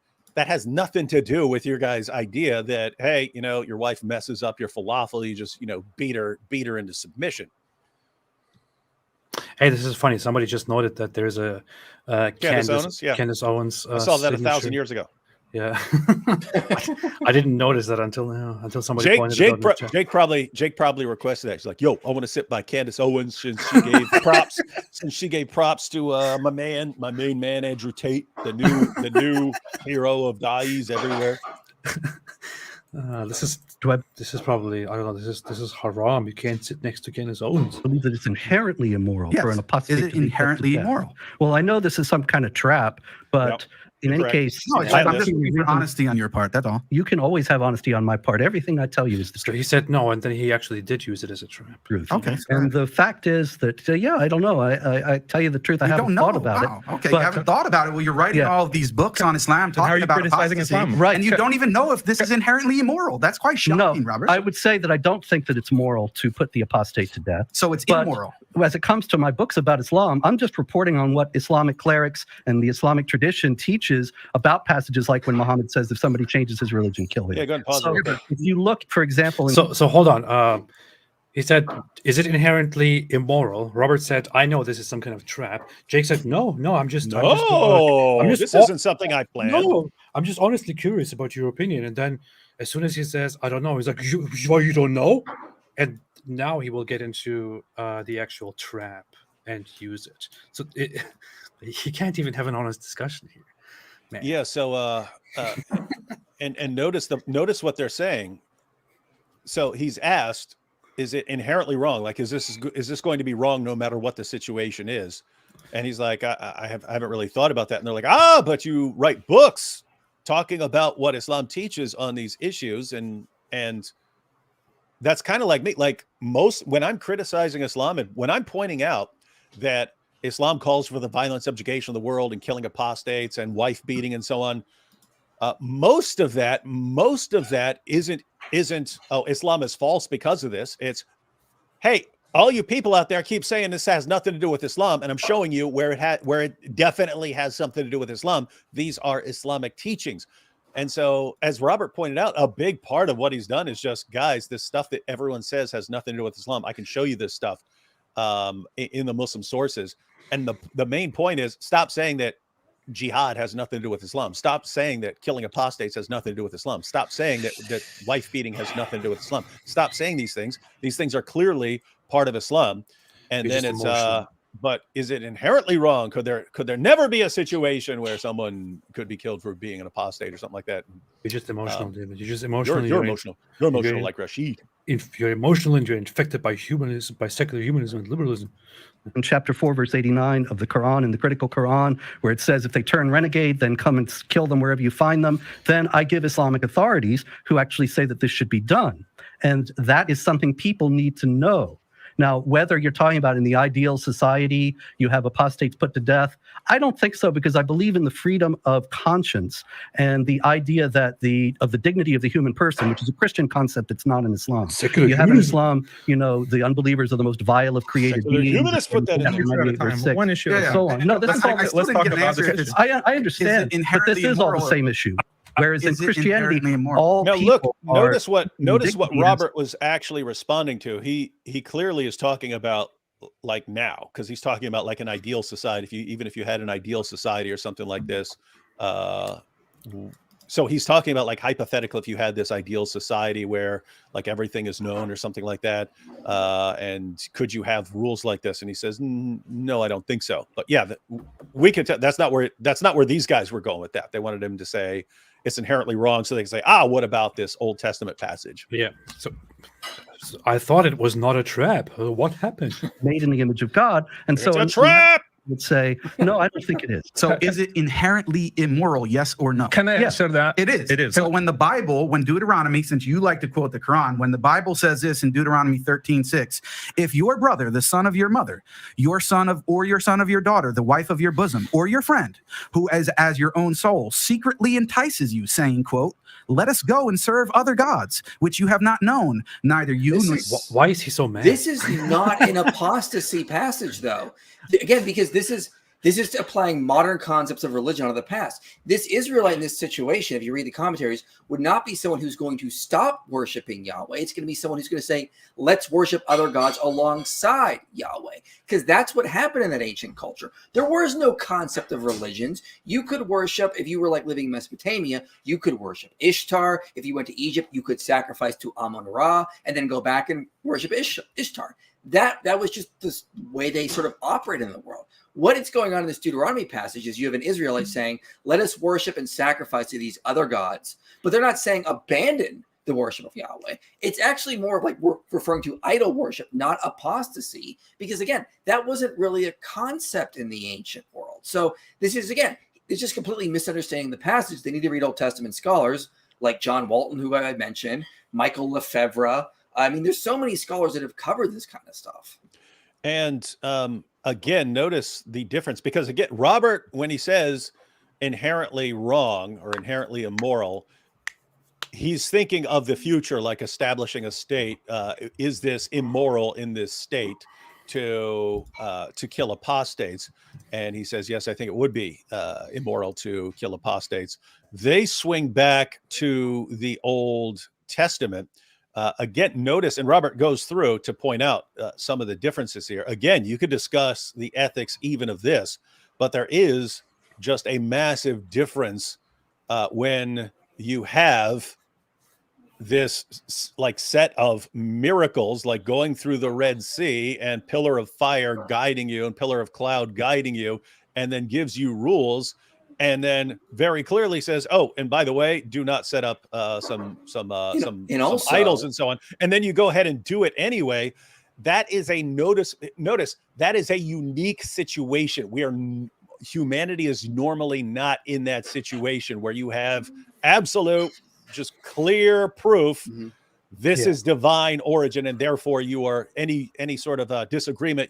It's clear what you're disobeying. That is just not the situation that Islam has ever been in.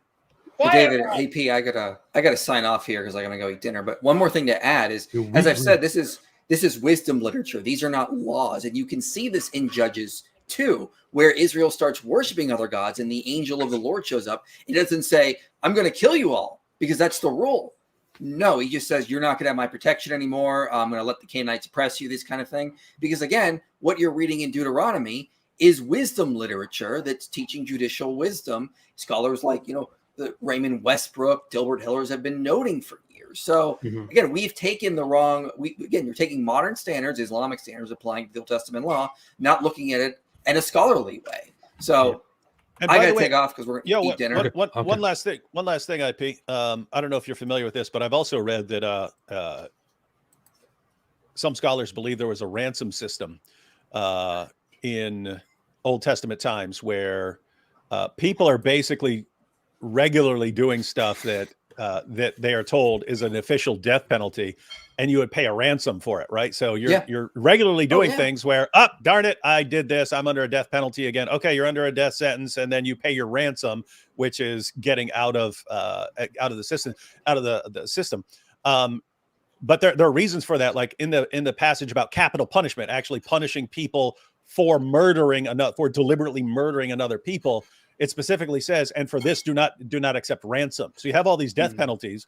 And then for capital murder, where you're deliberately, knowingly, first degree murdering somebody, then there's a death penalty. It says, for this, do not take ransom. And so the idea is that people were in all these kinds of situations where you're up, you did this, therefore, there's the punishment, so pay your ransom, and then you don't actually die. So there are some understandings which this is even all even the secular Old humanism. Testament, there are some views that even under the Old Testament system that these guys are condemning, even then it's not what they're representing it as. Hey, I like your dog. Oh yeah, this is I don't. Loki. And this is Thor's over here drinking water. Thor and Loki. Those are the names of How them. creative. That's nice. They were rescued, so they came with the names. Oh, okay. That's nice. That's So, nice. all right, I'm gonna take off, guys. I'll All right. see you guys next time. Okay. Yeah, Black Dogs next time. Get out of here.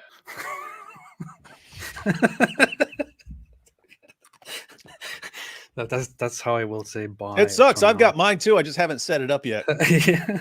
From now on, But we're gonna have dueling sound effects, because he's gonna have his. I'm gonna have completely different sound effects. Although we'll probably both have.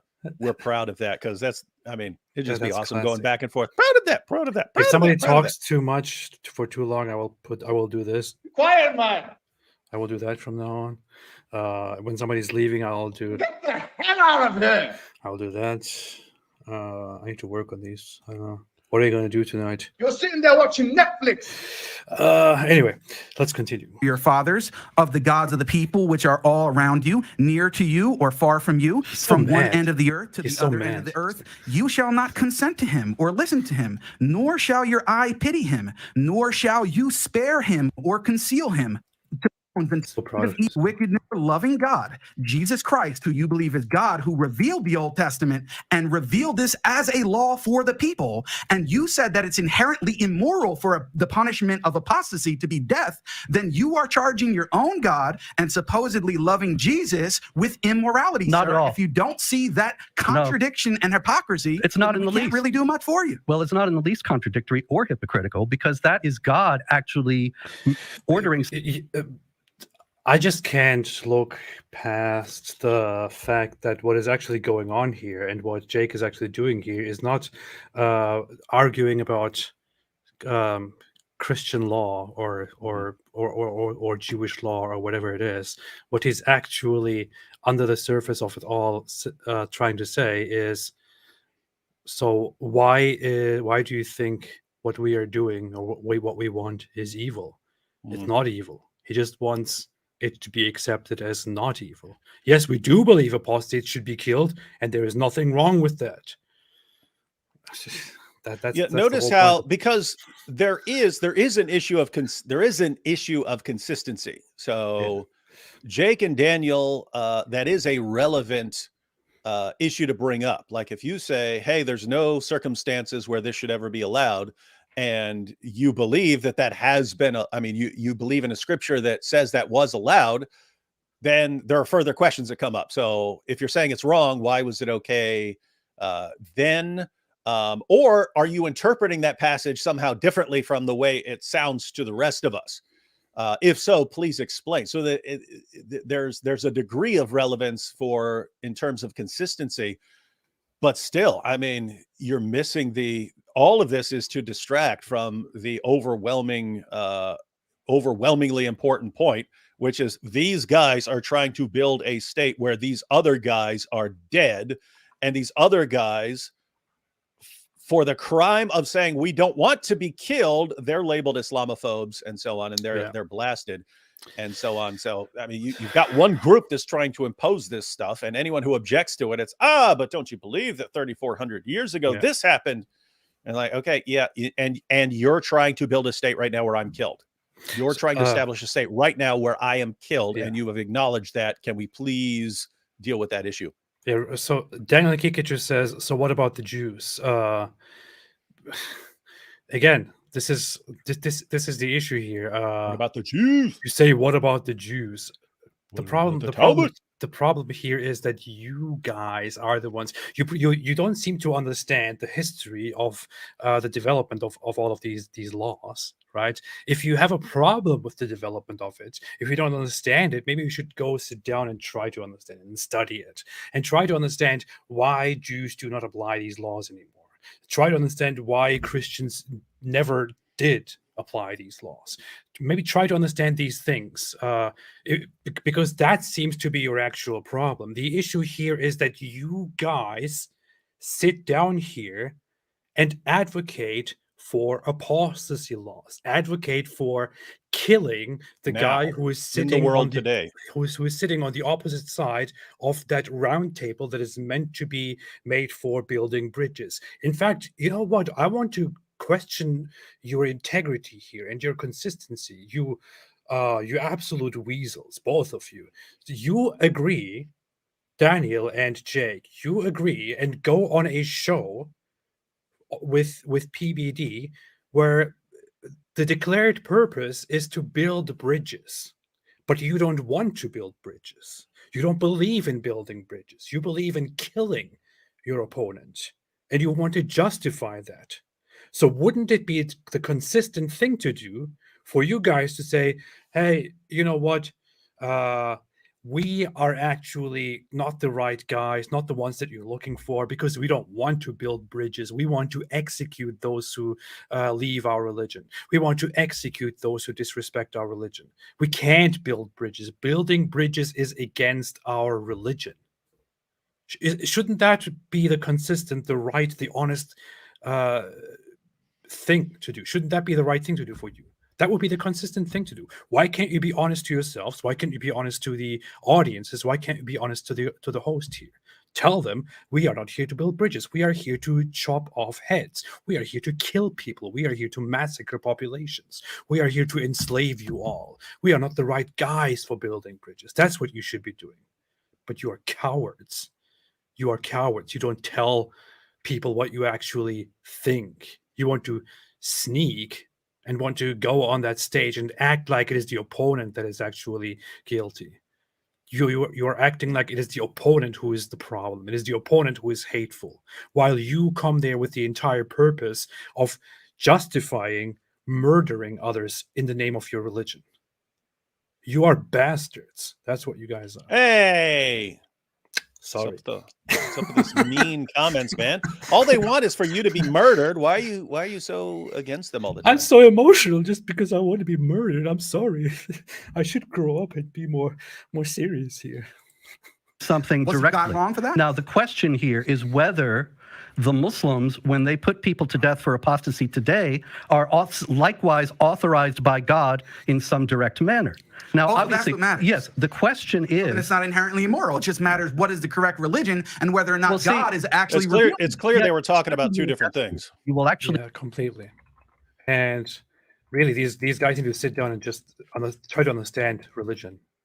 So if you ask me, my view is God. If God wanted to, God could wipe us out, right? God could wipe us out. I heard you say that so many times.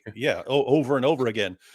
Do I believe that people like Jake and Daniel Hakikachu should be running around saying they're going to kill people for leaving the religion of the most obvious false prophet in history?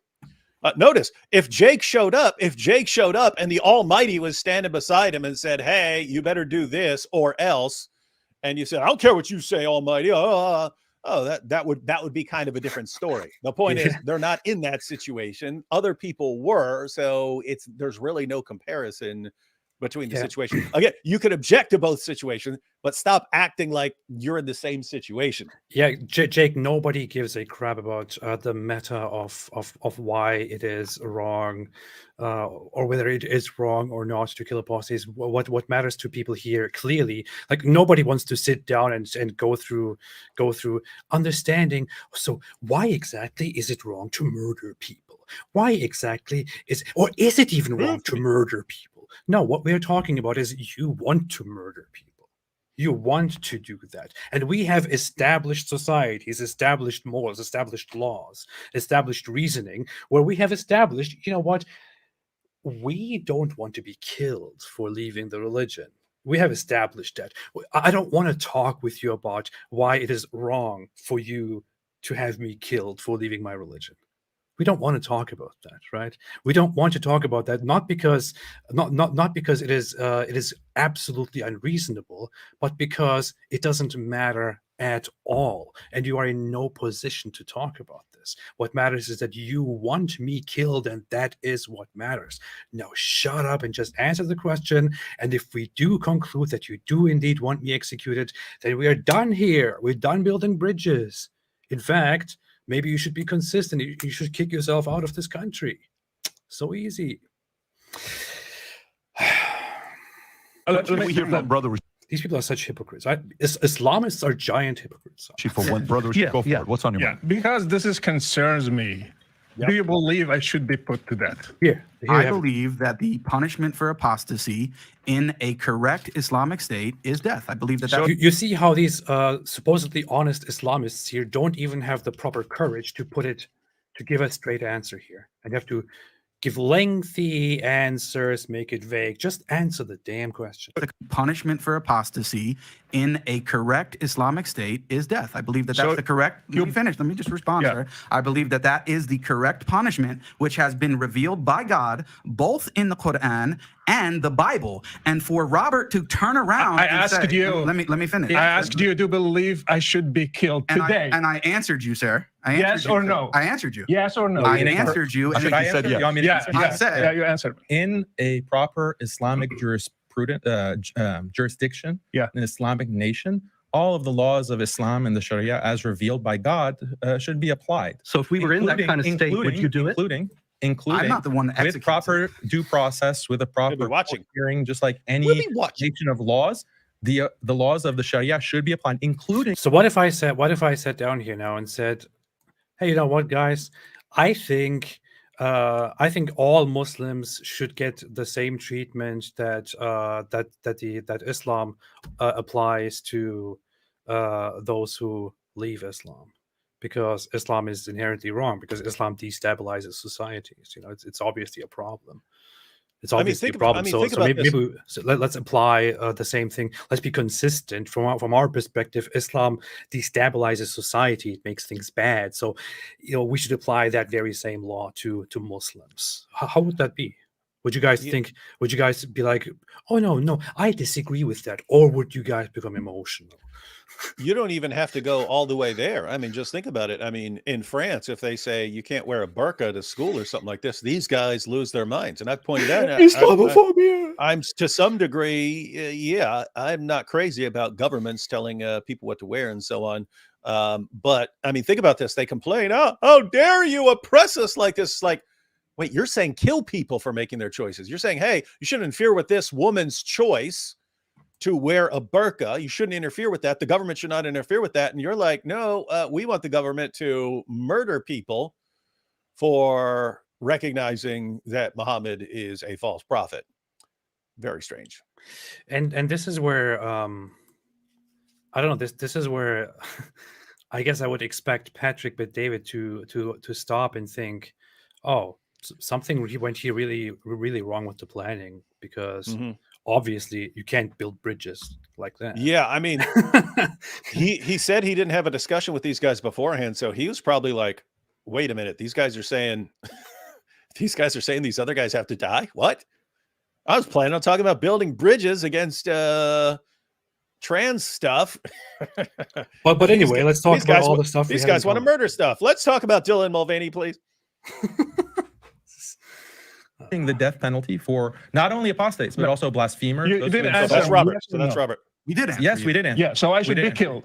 We did answer. I deserve to be killed because I left Islam and became a Christian. According to Islamic law, an apostate like you would be killed. Yeah. Okay, thank you. And according to the Bible let me. This is a fallacy. blasphemer. This is a fallacy. Robert, too cocky. Like you want to say you have it too. It's a fallacy. No. Let us discuss this because why is it a fallacy? It's a fallacy. Let me finish. Please condemn Jesus. Yeah. Please. Oh, you think you should condemn Jesus? Robert already condemned him. You see how in the comment section the Muslims act like the Christians were not being nice, not composed, and the Muslims were very respectful and very, very, very good and all of that. But as soon as the other side gets the word, the Muslims start acting like this. The guy said barely a few words, man. You're lying. Let me Let's finish. be on let me record finish. saying you're lying Let- about that. Let me finish. That's what happened. Let's- You said let's- eventually you realized you're Just lying. let me finish. You Let's hear converted. Brother Rashid, and then I'll come to you. Go for You it. converted from Christianity to Islam. Your life is not under threat here in the U.S. I converted from Islam to Christianity. My life is under death. That's the difference between Christianity and Islam. Okay, so let me ask you this. Yes. I got a question for you guys. I'm a data guy. I'm a finance guy. How many Christians have died going from being Christian to Muslim? How many Muslims have actually been killed or died going from being a Muslim to a Christian? There's no data on that because these kinds of things are not recorded. They're not considered crime. There should be, in though, right? I Islam. mean, shouldn't there even if there's some stories to be able to say, Yes. you know, XYZ individual. I have stories. I have one in fine. Mauritania who was condemned to be executed. We just got him out to Paris because we negotiated with the government there. I have people. I mean, this is the whole situation is absurd to me. I would expect in this situation the host to turn it on and be like, so hold on. So you guys actually believe that this guy should be executed, but you want to sit down here and talk and have a discussion about. And Daniel pointed out that Robert is on the list too. He said also for blasphemy. Yeah, both of you, by the way, both of you should be killed. But anyway, so let's talk about what we have.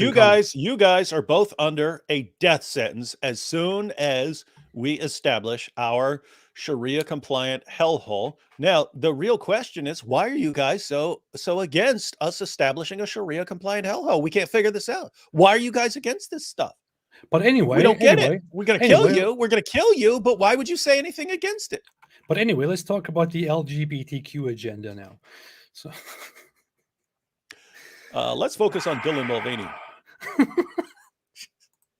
Right now in Libya, they are under death penalty in Libya.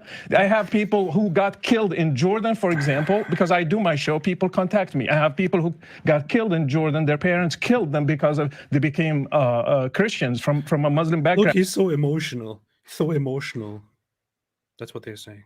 We have people in different places in the world. In the Muslim community, they kill them, and if they get to flee, that's the best outcome. I got a question. So while I'm studying this, there's also Daniel said something very interesting where the guidelines of Quran is based on the jurisdiction of the government, meaning where you live, the religion is follow whatever the laws are of that nation. Meaning you can. That's actually not what he said at all. I don't know how he came to that, but I just want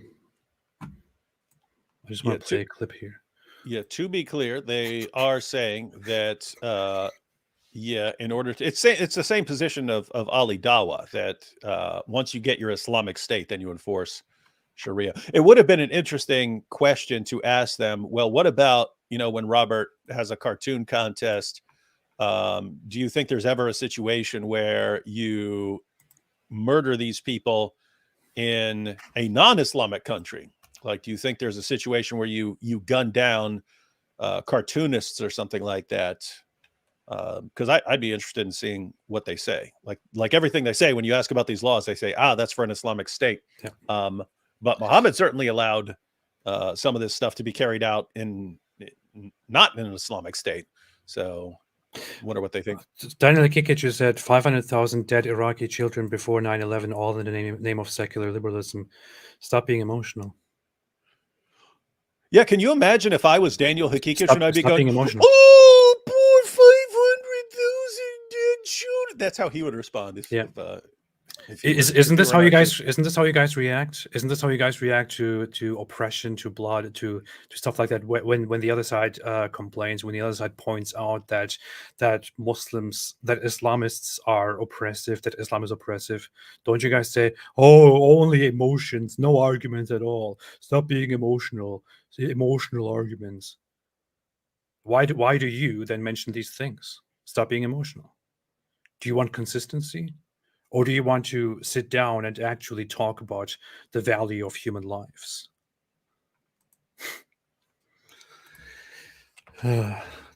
Dumbass. Liberal secularism. What is liberal secularism? Is this philosophy that came out of the Enlightenment, out of the 18th and 19th? What? How much longer are you planning on going? Because I might need to go check something real quick and then come back. Not too much. I'm looking for a thing. You can just go and come back. Okay, I'll go check and see. Yeah. livelihoods are threatened. I get death threats all the time. Almost every day I'm getting a death threat. Death threats all because the of my time. opposition to Yes, this I believe hegemony, liberal secularism. There is no Shut up. Shut up. I don't believe that for a second. Share with me the evidence. Please share with me the evidence. Send me the death threats. Show me that people are actually threatening you, sending you death threats because you speak against secular liberalism. You have to be kidding me. You can't make up a more pathetic, more obvious fake story, man. People are threatening you because you speak against liberalism. quote unquote freedom of, and I know you Jones, they talk about this system. They might not put it in the same exact way that I'm putting it, but it is this authoritarian centralized. What was the Iraq War about? What was the affirmation, liberal values and quote unquote women's rights? That's what millions of Muslims in the past 20 years have been killed for, slaughtered. Stop being emotional, man. Neil and I are completely in agreement. We're both against. Only emotional, like only emotions, no argument at all. Mostly from Muslim. Andre Carson, the publicly Muslim, Quran adherent politicians, and yet they're all very far on the left, and they're aiding. Okay. One of them, she was 9 years old. He was 53. I am 51. Oh, here. This is when I studied the life of Muhammad, in 10 years, he waged 83 wars in 10 years, 27 wars and 56 raids in 10 years. And you are going to teach me that Islam is peaceful? No, it's not peaceful. Are you going to give a Nobel Prize for somebody who waged 83 wars? No, you will not. And another thing, Muhammad is not a role model. Jesus is. Muhammad, he had many wives, 11 of them. One of them, she was 9 years old. He was 53. I am 50. I cannot marry a girl that has 9 years old. You cannot. That's abuse. And Muhammad did that. Can we do so many things. Let me finish this. He raided a Jewish tribe. He killed the whole. I wish the whole issue of child marriage was more highlighted. I feel like that was missed.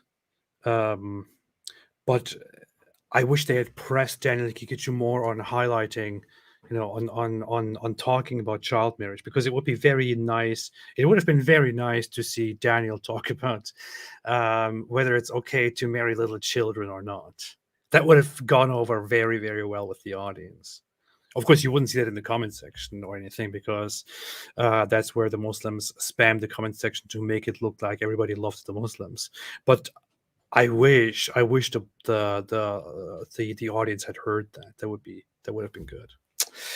That would have been good. But because of that, we just have to highlight all of the times that Daniel Kikic did mention it. The times when Michael had a debate with him and made him look like a crazy lunatic and pedophile. Yeah, I was just talking about pedophiles too. Family. Shocker. Surprised you weren't talking about incest. But hey, we got a nurse downstairs, so I'm good to go. We could go all night, baby. Whoa, yeah. Called Safiya. And he took her as a wife the same time he was returning to Medina. Would you put that as a role model for me today in the 21st century? He had another wife called Rihanna. My daughter, her name is Rihanna. I named her specifically for that. He took a Jewish wife. So he's too emotional. He's emotional. He's supposed to just say, oh, yes, I respect my opponent's belief that I should be killed, and marrying little children and raping them is a perfect system, and beating wives and all of that. That's a perfect system. I disagree with that, but let us find common ground. That's what he's supposed to say. Killing his own wife just because she criticized Muhammad. So these are the rules that they want to apply today. If we criticize Muhammad, we should be killed. Like what happened with Charlie Hebdo. Do you think those people, they just killed the people who wrote the caricature for... What is this? What is this profile? People are funny, man. Hey, you've got to get strap-on pleasure machine as you've got to get the quote from Daniel to put on your little little audio device there. I do. I have to do that. I still have to go look at the clip where he said it. Strap-on pleasure machine said, "Haha, you see what kind of a man is emotional." Like, what is it about where these guys? Again, I don't even know the context of what in the world he's talking about, apart from hearing it from you guys. But I mean, have you noticed where their minds go? Yeah. Like, Well, his whole idea was golden showers, blah blah blah. Yeah. Strap-on pleasure machine. Ah, it's like, my He goodness, wrote this whole it's like they're story down. preparing for Jenna. He wrote this whole story down of let us do a Once upon a thought time, experiment. there was a strap-on pleasure machine. No, he was like a thought experiment. There is a machine, or there is a company named Pleasure Inc., and they invent a machine named the Pleasure Machine, and they give out the Pleasure Machine to people. And as soon as you put on the Pleasure Machine, as soon as you strap it on, you experience endless pleasure, all of the pleasures, available to you. Pleasures like you've never felt them before. It sounds like he's advertising some sex toys or something. I don't know.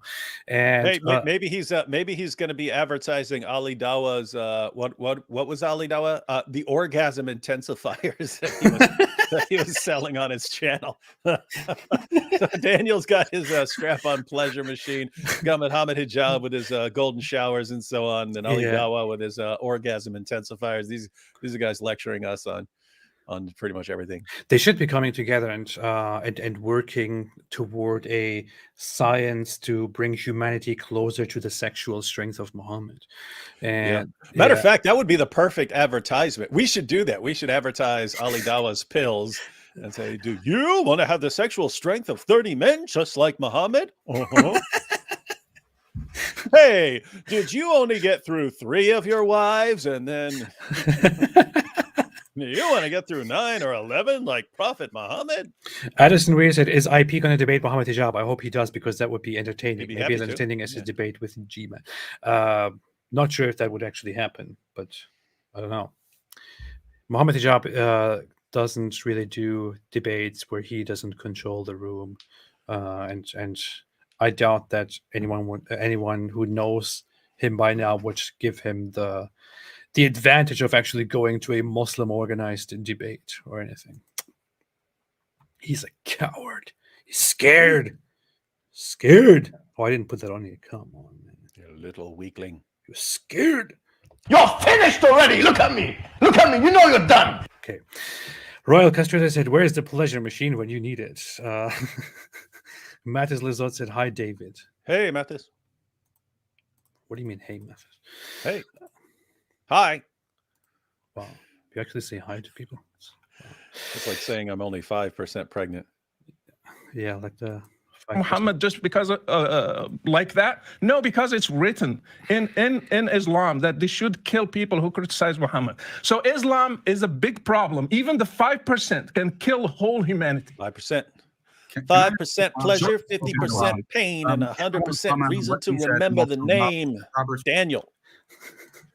And for Mark, us endorsing the punishment for apostasy.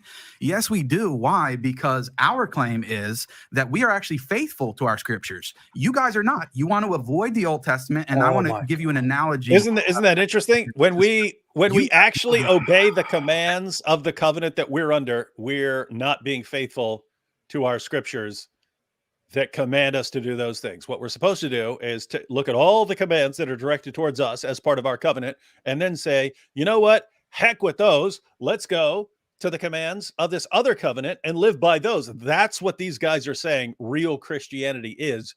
And it's funny because, I mean, their fans don't realize it, because their fans know even less about Christianity than what they're saying. Ignorant. So they sound like they're educating everyone on what Christianity teaches. And to everyone who has a basic understanding of Christianity, they sound like idiots when they're saying this stuff. I mean, this is what is crazy to me. Dan Akikichu looks like he has never actually read the New Testament. He doesn't understand Christian history at all. The average Muslim doesn't understand anything. The average Muslim, it is probably very hard for the average Christian or for the average Western person to understand just how ignorant the average Muslim is when it comes to Christianity or other religions in general, Abrahamic religion in general. But Jake is supposed to be a former Catholic who is supposed to have somewhat of an understanding, or who's supposed to deeply understand Christianity. And yet he repeats the very, very same extremely ignorant narrative that the average Muslim comes with. And I don't understand that. It's like, did he never learn about the history of Christianity? Did he never learn about the New Testament? Did he never learn about this is how this is Christianity like was practiced and applied? this is like or is he as just basic. yeah? This is or- like as basic as you can possibly be, and they either don't know the most basics of the basics, or they do and they're just lying about it. and this is the issue. Like, I know Jake will see this. He likes to watch when people talk about him, and he might even message me in a while. But I genuinely want to ask him the question, Jake, are you really presenting this question, which is very, very basic and very ignorant because you don't know? Or are you somehow adopting common Muslim talking points for some ulterior motives out of dishonesty? I'm really trying to understand, because the average person who is knowledgeable on Christianity and Christian history, no matter if you agree with Christianity or not, would not say, oh, you guys are not faithful to your Christian scriptures, because otherwise you would be executing apostates too. That's idiotic. That's extremely ignorant. Hey, let me tell you what a generous person I am. Jake, since you're going to be watching this, I believe we're going live on my channel tomorrow night to go through some of what you said and to show that one thing Robert said that I've seen people upset about. He's actually got a very important point. But Jake, if you want to come on, join with us and go through that with us, you are welcome to join tomorrow. Yeah. Be very, very simple. I feel like I know, looking at what he just said, Jake's understanding of Christianity from his past Catholic life is similar to Sneeko's understanding of Christianity in his former It does Catholic. seem like that. And it's just amazing that we've pointed out a million times before. It's, oh, you say you're an ex-Muslim? We'll recite these 57 surahs then. 15 years after you converted. Waiting. Haha. But yeah, their converts are like Sneeko and if we made, I mean, if I as an ex-Muslim made such a blunder about Islam, the Muslims, the Islamists would be all over it, would be mocking me to no end. But the Muslim converts here can just make such ignorant statements about Christianity and act like they are scholars. Wait, you're saying Abu Gharib? You're saying is Daniel? That's his other account. I saw him somewhere else on a different account go and defend Daniel Kikichu very, very. I can't be sure that it's actually him, but I know that he cares a lot about his reputation. Yeah, because if so, this is stupid stuff. So Abu Gharib says David should know hijab exposed his lack of Arabic in the debate years ago. That was the one where I said, hey, the Quran says that Allah prays for Muhammad, and hijab said, I'll have to give you an education in Arabic. Free education. Yeah. It doesn't say he prays to Muhammad. It says he prays for Muhammad, which is exactly what I said. And this was my amazing Arabic education. So yeah, but Muhammad Hijab agreeing with me and saying I'm right is my amazing refutation. Let me apply some Daniel Kikichu logic here. Abu Gharib said I'm not. That clearly shows that he has a problem with what we're saying, and it clearly shows that he's trying to give us the impression that he's not Daniel, which means that he is Daniel. Coward. So yeah, coward. And you have policies that you have to put in place based on social interaction in the workplace and all that kind of stuff. Robert Price, now, you make amendments to those policies. TK89 said Robert Price, please book him. He went off the deep end, man. Wood likes him. I saw just the last time I saw him was this guy was here last night too, and kept telling me about Robert Price. Last time I saw him, he said some really messed up things, and yeah, I heard from someone who did some shows with him that he went off the deep end. So Robert Price is kind of a Jesus myther. A bunch of the stuff is all fabricated. Can't even know if he existed or something like that. I'm not sure what his position turned into, but yeah, that guy went on. He was a nice guy the one time I met him, but apparently he went off the deep end on a lot of recent issues, to the point where even atheists are like, we can't have anything to do with this guy.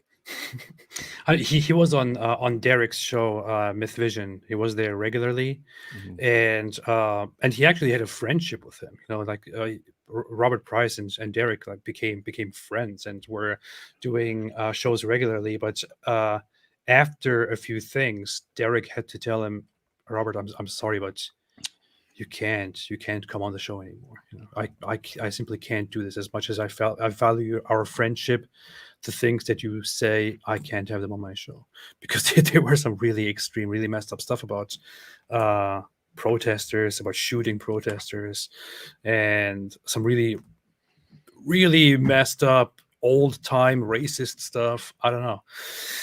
Anyway, like Kenny Bomer saying he's going to pull off his belt and lash that black dude who told him to respect women. Yeah. I think Derek even gave Robert the chance to just come on an episode, like instead of canceling him, and just to explain himself and clarify things. And then he made it even worse. He said even more messed up things, and he was like, I tried everything. I'm sorry, I can't have you on here anymore. So that's all I know about Robert Price. Based on new data, new information, how things are actually going based on those things that you put in place. Now, when you do, right, and this is the analogy between the Old Testament and the New Testament, are you willing to say that, well, yeah, thinking to myself, yeah, Pat, yeah, you were wrong, actually, when you said it was okay to do such and such, that was actually wrong, and you then put in the correct one. With the Bible, the problem that you have is the same one that you want to talk about, the loving Jesus Christ himself, which we also adore. Oh, same point over and over and over again. This guy never will understand. Listing every grievance that he has against Islam. We have to take it step by step. But just on this point of violence, I think Jake makes really the crucial point. It's that Jesus, according to the Christian belief, Jesus is the God of the Old Testament.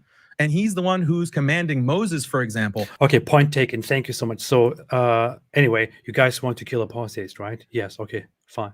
We can't have that. Thanks. Yeah, and think about this, because I mean, I can't tell if they're really this stupid or if they're just being deceptive, right? So you believe that Jesus is the triune God who revealed the Old Testament, but then you believe that triune God brought about a new covenant and gave you sets of rules for that new covenant. Therefore, you're under the rules of the old covenant. It's like insane to think that way. And that's what they're saying. Since you believe that this was revealed for a time and a place, therefore you have to agree with us that this is the rule for all time. And it's like, that's insane. I mean, I've never heard a person besides you guys and, Dawa guys reason like that. It sounds ridiculous. But again, their followers don't know any better. So I'll just keep cheering them on. Hey, look, he's right beside Alex Jones. That makes sense. That's a good. No offense. How awesome would a show be with Daniel Hakikachu and Alex Jones? That'd be awesome. As much as Alex Jones is crazy and says some really messed up and nutty things, I have to respect Alex Jones here that much. And I don't believe that Alex Jones is somebody who advocates for, killing entire populations and waging war and taking slaves. So yeah, probably an unfair comparison here for me. I'm sorry. Terrible. They do have a similar lack of sympathy for. Alex Jones, when all those kids were shot up, that was one of the messed up things ever. Yeah, like this is all a big plot to take away your guns, and it's all staged, and all these parents are actors and stuff, and then all his fans go after the parents and start harassing. You liars, you're actors, blah blah blah blah blah.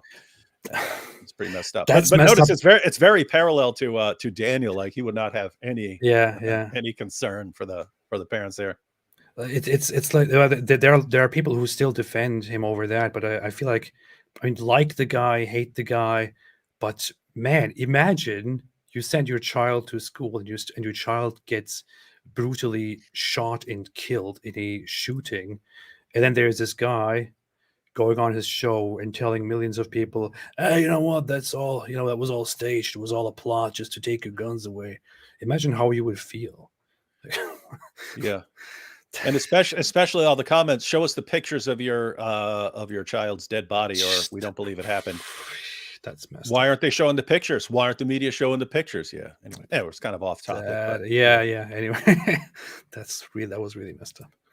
To ethnically cleanse the Canaanites or the Amalekites or all of these other tribes, and to conduct conquest and war, to take girls as slaves, to take virgins as slaves. This is in the Old Testament, sure. So Christians have to deal with that moral problem. A lot of Christians, unfortunately, they just throw the Bible under the bus. And, how is that? Yeah, maybe you should go and understand. Maybe you should take some basic religion courses, man. I mean, go to college. Take those courses. I mean, it is interesting, the methodology that you're a Dawa guy, you've got your Dawa followers, and they don't know any better, so you can just say whatever you want, and they'll think that you're the expert. And you could be spouted. You could pick any religion. Like Daniel could go in and talk about Hinduism, know absolutely nothing about Hinduism, just keep talking about Hinduism, and his fans would think that he's this champion of reason and so on. It's weird. Yeah, it's a weird situation, man. That was weird. Rashid and Robert being called fake Christians who are Islamophobes under the comments on that video. This being said by a so-called Christian, unreal world we live in, said Snide. Yeah. Thank you so much, by the way, Snide. But this is really, I mean, if you go into the comment section, that is basically the gist of what people, of what Muslims, not people, of what Muslims so are the real Christians are the ones who ignore the commands of their covenant and go with the rules for the children of Israel and apply them to now. Those are the real Christians. And Daniel exposed these liberal Christians. They are liberal Christians. They're not real defending Christians. Traditional Christianity. Traditional Christianity. Liberal Christians are those who follow their actual religion.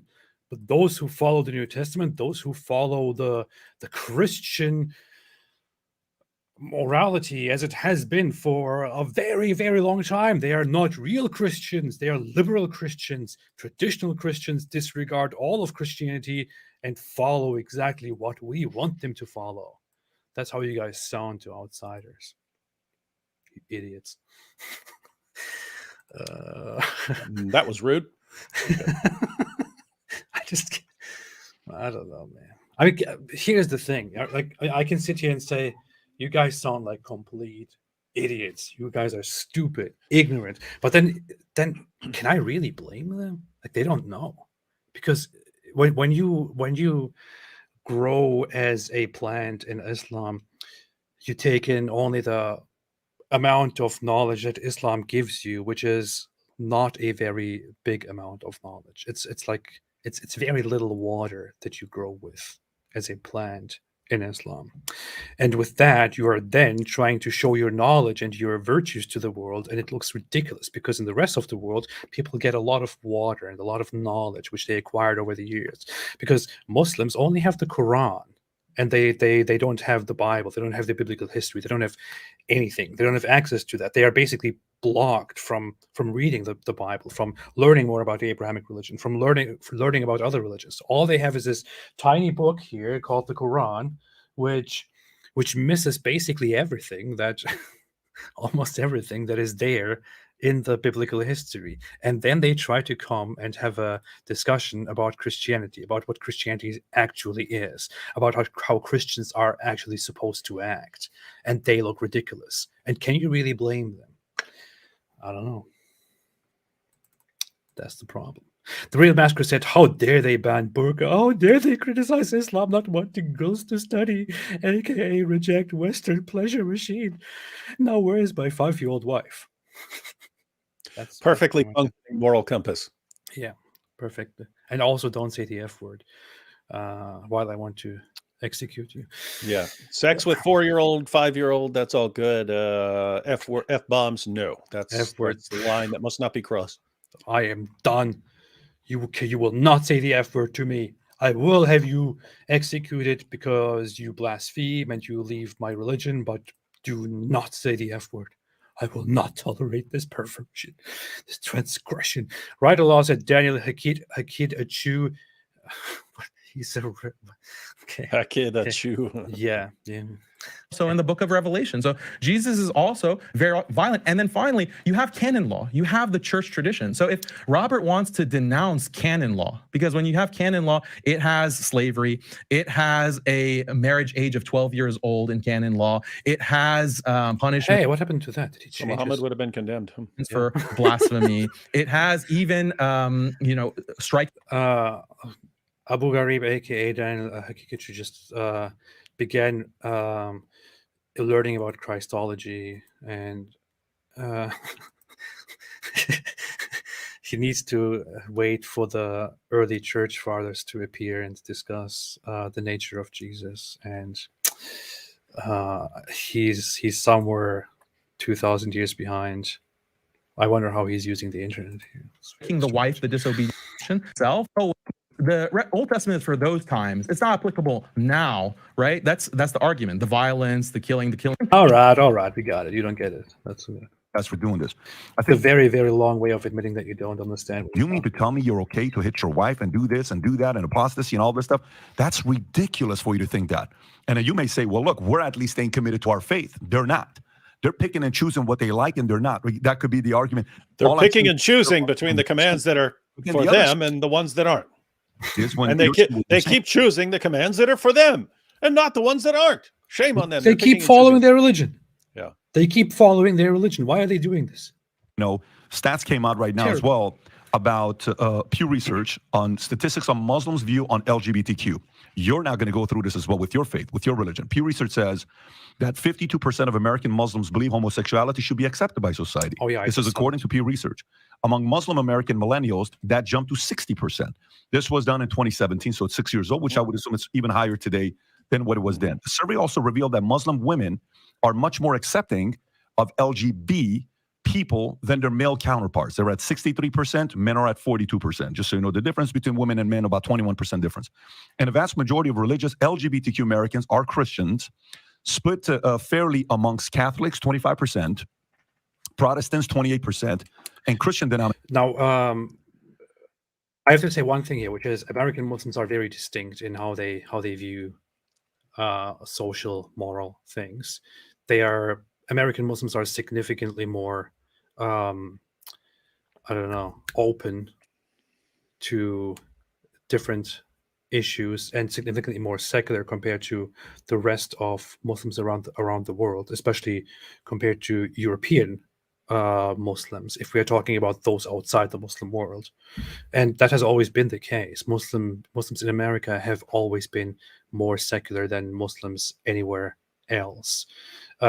Daniel now will blame that on 9/11, but that has very little to do with that. Patrick is making an important point here, because one of the things we hear from the Andrew Tate crowd is Islam is the only thing that's going to save you from this acceptance of LGBTQ stuff and far left stuff and so on. And he's making the point, wait a minute, Islam is heading in the same direction. The more Muslims are exposed to these kinds of issues, the more accepting they become. So everywhere, it's the same thing with like, oh, look, that church waved a pride flag over here. See, that proves that Christianity has crumbled and so on. It's like, wait, there are mosques that do the same thing. So Islam isn't this powerhouse that's going to fix everything as far as we can see. So you know what's actually happening here, in my opinion. So Western society is far ahead and is encountering a modern issue. It's a new issue. It's a new issue that recently came up. Yeah. And dealing with it and trying to wrestle with it and understand it. And of course there's a lot of disagreement, a lot of fighting about it, a lot of like, is this good, is this bad, how are you going to do this, and so on. Whereas the Muslim world is very far behind in development, which is why they are only slowly being exposed to it, but it is increasing in the amount of exposure that it gets. So the only thing that I see here is actually that the Muslim world is just behind in development. That's it, and people somehow think because the Muslim world is very far behind in development. Oh, look, there things are still as they used to be. It looks like there's safety. That it looks like there's a more of an attachment to tradition in that, but that's not actually what's happening. What's happening is just that they are behind. And as you can see, all around the Muslim world, morality is changing. All around the Muslim world, people are becoming more and more open to different ideas, more and more going toward progressive and liberal ideas. And then also, they also begin to wrestle with these ideas. Just think about recently, a few weeks ago, Saudi Arabia hosted a concert of Western singers where there were female singers, including the singer or rapper. Yeah, who's that blonde girl? Iggy Azalea. She Yeah. was there. She went to Saudi Arabia. I can't believe. I could have never believed she that. was. I saw Muslims complaining that she was singing about. I don't know what the song is, but It was called she was singing Goddess. about. Yeah, she was saying worship the goddess and stuff. Yeah. and doing that right there in Saudi And Arabia. she was shaking her body, shaking her booty, bending over, doing all kinds of sexual dances and things like that in the middle of Saudi Arabia. This is something I could have never ever thought of 15 years ago. But this is what they do because they realize that they have to reduce their dependency on the oil. They have nothing else to show for themselves, so they have to somehow embrace different things in order to make their country more appealing to outsiders, for to liberals and all of that.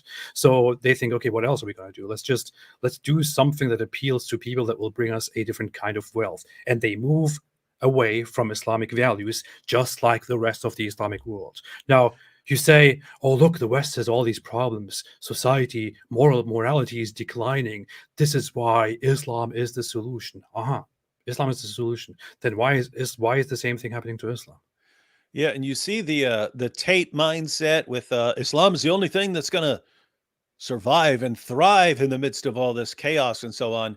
But I mean, think about this. You ask Daniel, hey, why aren't Muslim countries actually enforcing all these things?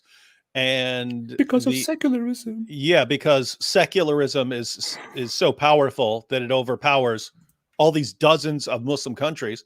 And then he's asked why Muslims, even in America, are left wing. And he says, oh, because 9/11 and George Bush and whatever, and then everyone went left, even though that's nonsense. I mean, Muslims are generally on the left in Canada, they're generally on the left in Europe, and so on.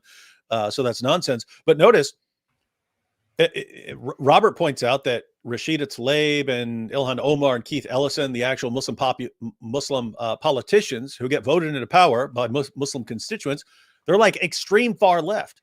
And so how is Islam going to protect us from extreme far left when the Muslims who go into politics are on the extreme far left, and Muslims support the overwhelmingly the far left, and Muslim countries consistently back down from secular liberalism and so on? So how is Islam going to save everyone when Islam apparently does nothing but back down in the long run?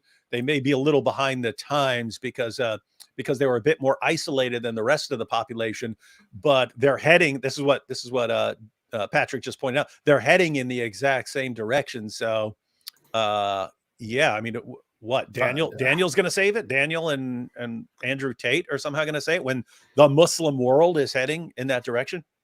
Yeah. Sunrise in Paradise said booty. Allah loves booty. But. I'm not sure I know. I don't know if I've ever heard an Iggy Azalea song, and I would probably not agree with the lyrics, but it's often very sexual. But you've got to respect the courage, right? It's like, yeah, that's like the thing.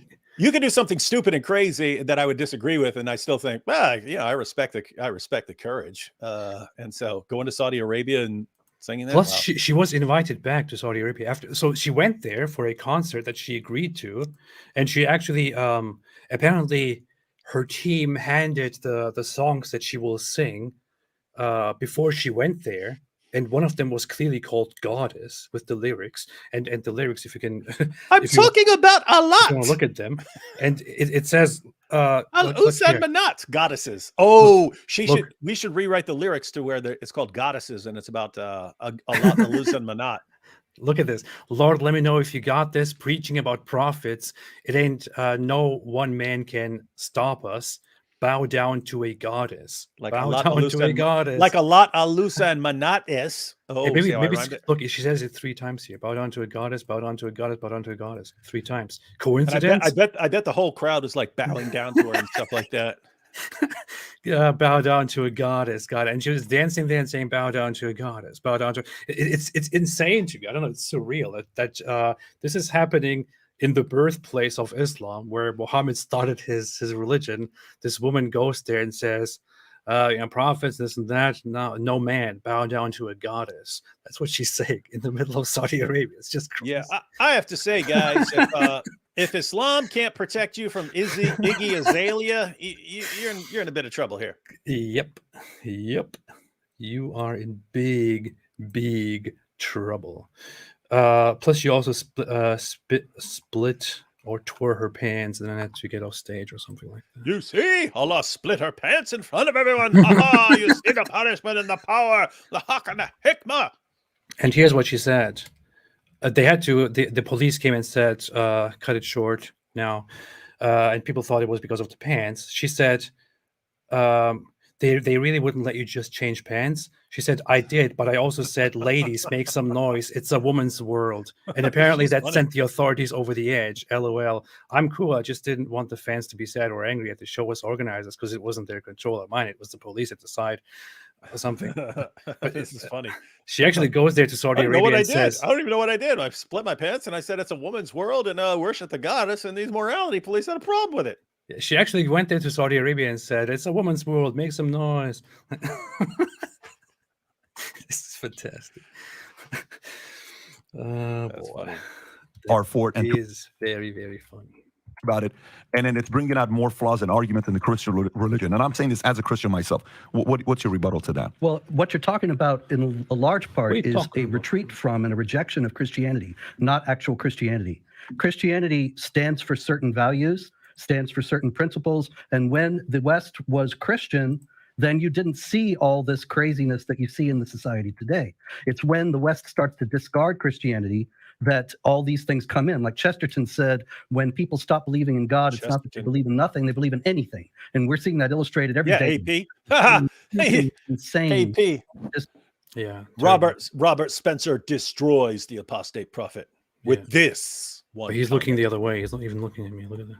Of course, coming from the left, and especially a social discourse. He doesn't even need to look It's at you not to destroy Christianity. you. Now, to be sure, you're absolutely right. There are a lot of leftist and liberal Christians who have essentially discarded Christianity. Yeah. And under the guise of Christianity, it's kind of like Here is the funny thing: there is a disconnection in how the Christians here think and how the Muslims All think. The Christians think, yes, we do not accept these immoralities. We are against it, and we think people should be more Christian. And the Muslims think, what? Then why don't you just kill them? Why don't you just force them to be more Christian? It's simple. It's simple. Different solutions to different problems. And if you sat down, and I guess they would have to sit down and explain why it is beneficial to force people and to kill them and all of that, while the Christian side just doesn't think that that is the right way to go. I don't know. You know what is most insane in all of this? It's like these guys are saying, this is the position of these Dawa guys. If you were real Christians, you'd be going on killing sprees and killing people who disagree with you and so on. It's like, guys, if we did that, you'd be done. Yes. You'd be toast. Yes. I mean, if we were to all of a sudden say, hey, we got to get violent against people who disagree with us, I mean, what would be at the top of the list? Guys promoting marriage to 4-year-olds would be pretty high up on the list of people we want to do something about. And so it's like, notice, AP, we're pretty tame, but when people cross a certain line, we'll eat a book, we'll rip up a book, we'll do things like that to make a point. Shoot But a book. when we do that, when we actually say, hey, you guys crossed the line, we're taking our stand right here, and we're not going to let you do that, they whine like babies. Oh my goodness, I can't believe they're doing this. Like, that's two of us doing something. That's two random people doing something, actually saying, hey, you guys you guys just took that too far, and we're not going to let you take that any further. We're not letting you go in that direction. They lose their minds. What would they do if 2.2 billion Christians all said, yeah, actually, we've decided that violence is the way to go. We're just going to slaughter everyone who disagrees with us? You'd be toast. So, like, deep down, they have to know that they're spouting absolute nonsense. Deep down. Because David Wood, as a sociopath, have you ever eaten someone's liver with some favorite beans, a nice Chianti, fava beans, whatever, or That's Chianti, that's from Silence of the Lambs. or beans, a nice Chianti, or are I- you a fake sociopath? I ate his liver with some fava beans and a nice Chianti. What is that from? Silence of the Lambs. Really? Yeah. Huh, I don't remember that at all. That's fine. Yeah, I haven't done that, so that would make me a fake sociopath. Oh yeah, well, I knew it. Bobo Evans and Daniel's list. Nick Fluence. What? I think he's talking about Fuentes. Yeah.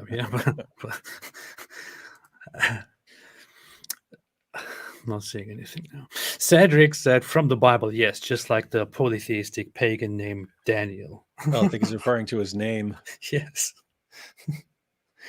Man, I really want to ask him about his name one day. Zishan Ali said, if Daniel was in a majority, I would have no choice but to deposit my jizya beyond his leather strap. Player machine. Things are getting really messed up with all of the language here. That's we get from Islamic Pretty sources. disturbing every time I go on an atheist channel. I know, made a super sticker. Thank you so much. It's not my fault. It's the Muslim apologists sent Muhammad. It's their fault. Bob Evans said David is the king. That's not true. Hail to the king, baby. I'm the king. L'Apologete said, L'Apologete said, in 1642's Massachusetts Bay Colony, Thomas Granger was sentenced to death for boogery.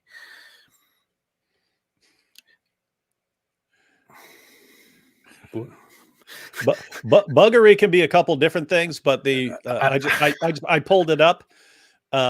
In this case, it's sex with a bunch of animals. So I've Really? got I knew it was something. I knew it was sex, but it could be it can refer, because it's an old outdated term that referred to a collection of different sexual immoralities. But it said what he was actually convicted of was buggery with a horse, a cow, 2 goats, diverse sheep, 2 calves, and a turkey. What? I don't even know how that works. Wow. Yeah, so he had sex with a bunch of animals, and they sentenced him to death. And so the question is whether this was a Leviticus 20:15 against boogery was used to base the civil magistrate's decision. David and Mick, was this penal case just? Yeah, I would not agree with applying Leviticus to people who aren't under the covenant with Leviticus. With that said, I wouldn't sentence him to death even for something that creepy, but different people have had different laws at different times, and apparently they thought they're enforcing a death penalty for a guy who can't stop boning animals. This is weird. Thomas Granger was the first one of the first people hanged in the Plymouth colony. First known juvenile to be sentenced to It says he was 16 or 17. And executed in the territory of today's United States. Horse cow, this quote, horse cow, 2 goats, diverse sheep, 2 calves, and a turkey. The turkeys, that's what's crazy. Buggery in British English. I thought it was like sexual assault or something. Buggery, but buggery in British English law refers You know, it's crazy to if you actually had yeah. if they actually carried out like death penalties for this stuff, there'd be a lot of people in trouble in certain Muslim areas. Do you ever read those things where Yeah, I know where of them very well. someone will catch a venereal disease and they'll trace it back to a sheep, and then they'll find out like 15 of the neighborhood teenagers all have the same disease Oh yeah, because they're all molesting the same whatever goat, I've heard of a lot of donkey, all that stuff. heard of a lot of people in Muslim countries like Pakistan, or even other more Western-leaning Muslim countries where people have non-consensual sex with donkeys and goats and stuff like that, and it's just it probably leads back to some sexual frustrations. I don't know. Thomas Granger, interesting stuff. RM said Muslims are the most insecure religious group I've ever met, much more than Christians or Hindus. Hey, you can't say that. That's the reason why people like DH and AD are popular. Hey, that's funny. DH and AD, ADHD. Okay. Pretty awesome that you saw that. Yeah. Can't not see that. Can't not see that. Loaves of Bread said, did the bridge building fail because the table wasn't round? What part of Sharia was revealed directly from Allah? Some of it was revealed by Muhammad himself, who is basically Allah. Well, even with if you're saying directly from Allah, I mean everything is technically from the angel Gabriel through Muhammad and so on. Blasphemy! This is kufr. Don't say that. It's all from Allah. It's all from Allah. Muhammad would start shaking and hear the ringing of a bell, and he would collapse and make snorting noise like.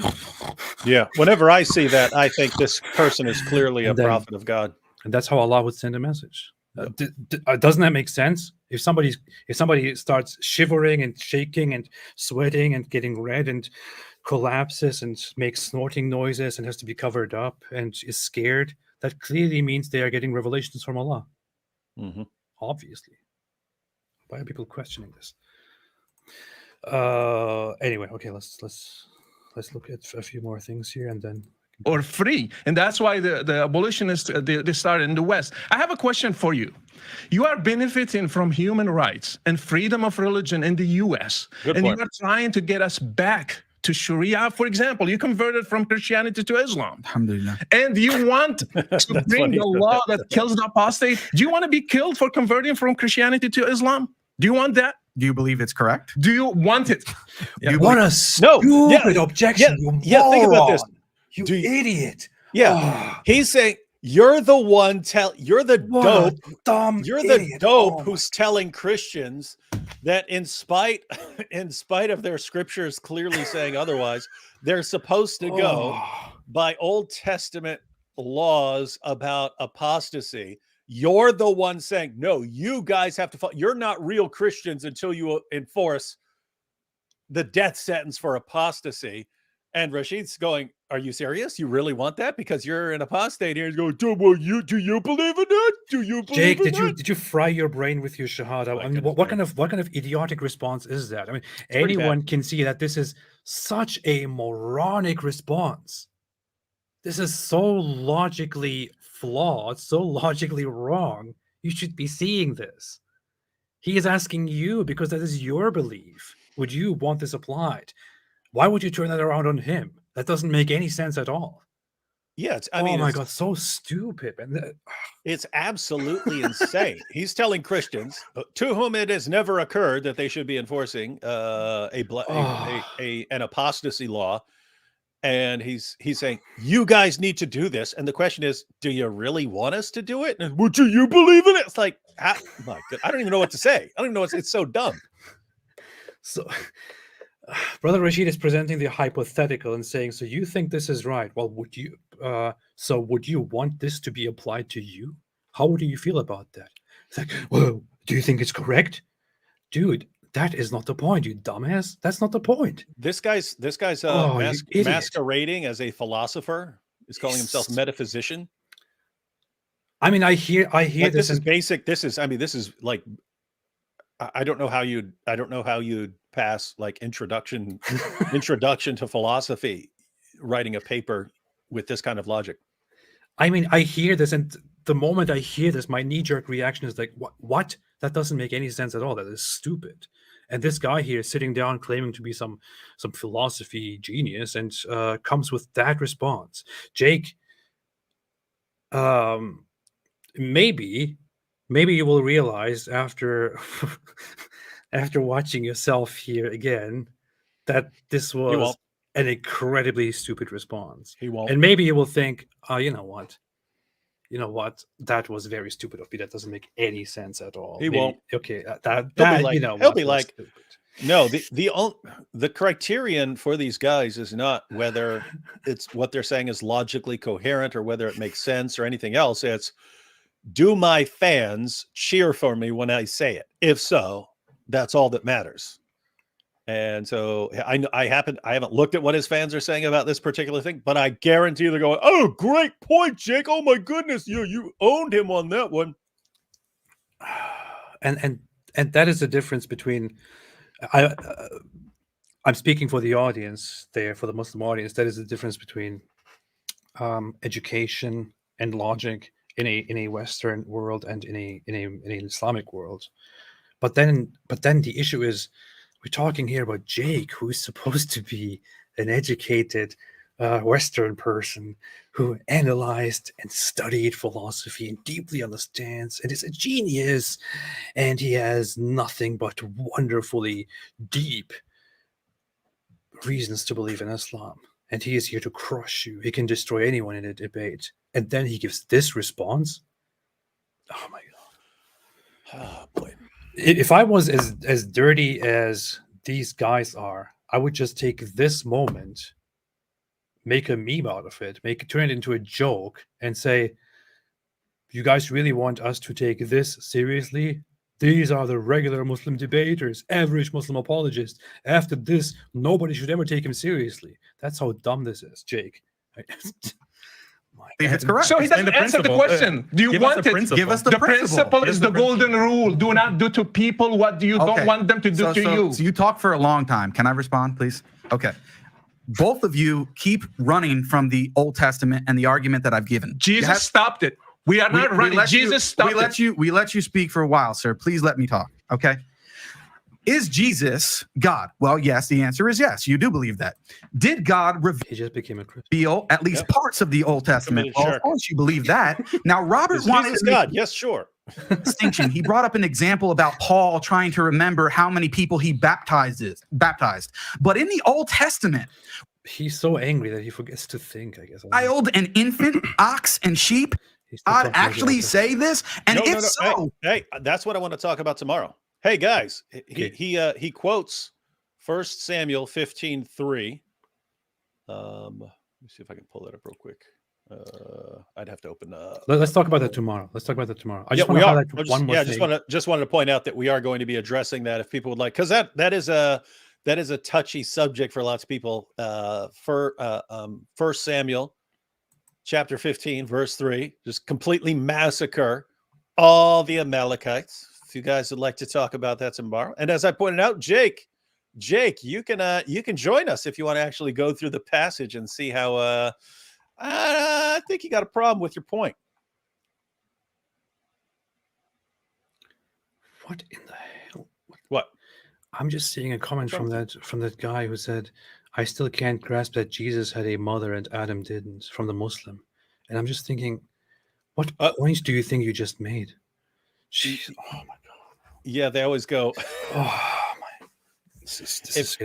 If you don't understand it, then let me break it down for you. When God is going to create a human being, if there are no other human beings, then it wouldn't be the human being coming from a previously existing human being. What? Really?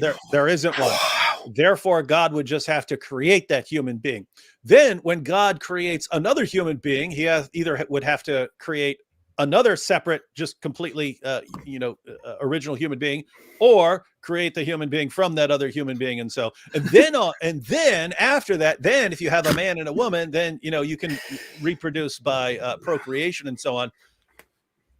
So by the time we get to Jesus, it's already known how reproduction works, and Jesus is different according to both Christianity and Islam. So Adam and Eve, that had to be that way because there were no human beings before them.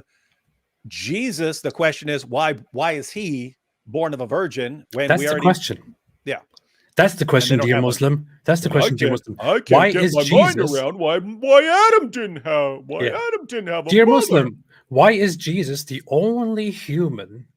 Why is Jesus the only human, even in Islam, who is born of a virgin who doesn't have a father? Just ask yourself that. You think, oh, it's just because it's a miracle. No reason. It's just a miracle. What kind of a miracle is that? What is the point of that miracle? Just ask yourself that. In Islamic terms, what is the point of that miracle? Why is Jesus the only human out of millions who didn't have a father, who was born without a father? Adam didn't have a father either. Says he. Oh my God, you are completely retarded. I just don't know how else to help it. How will the first human have a father? I can't take this anymore. This is unreal. Give a response, and then I'm going to go to the next topic. Go for it, Daniel. Okay, so I just want to address one more thing here. This is just unbelievable, man. This is like, I can't believe how poor these people can think. There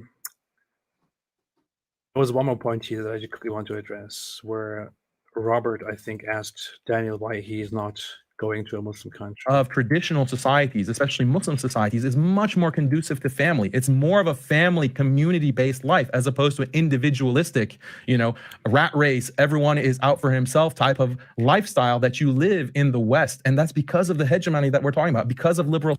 Yeah. 600 people on that day. It's all because of liberalism, man. It's all secular humanism and liberalism.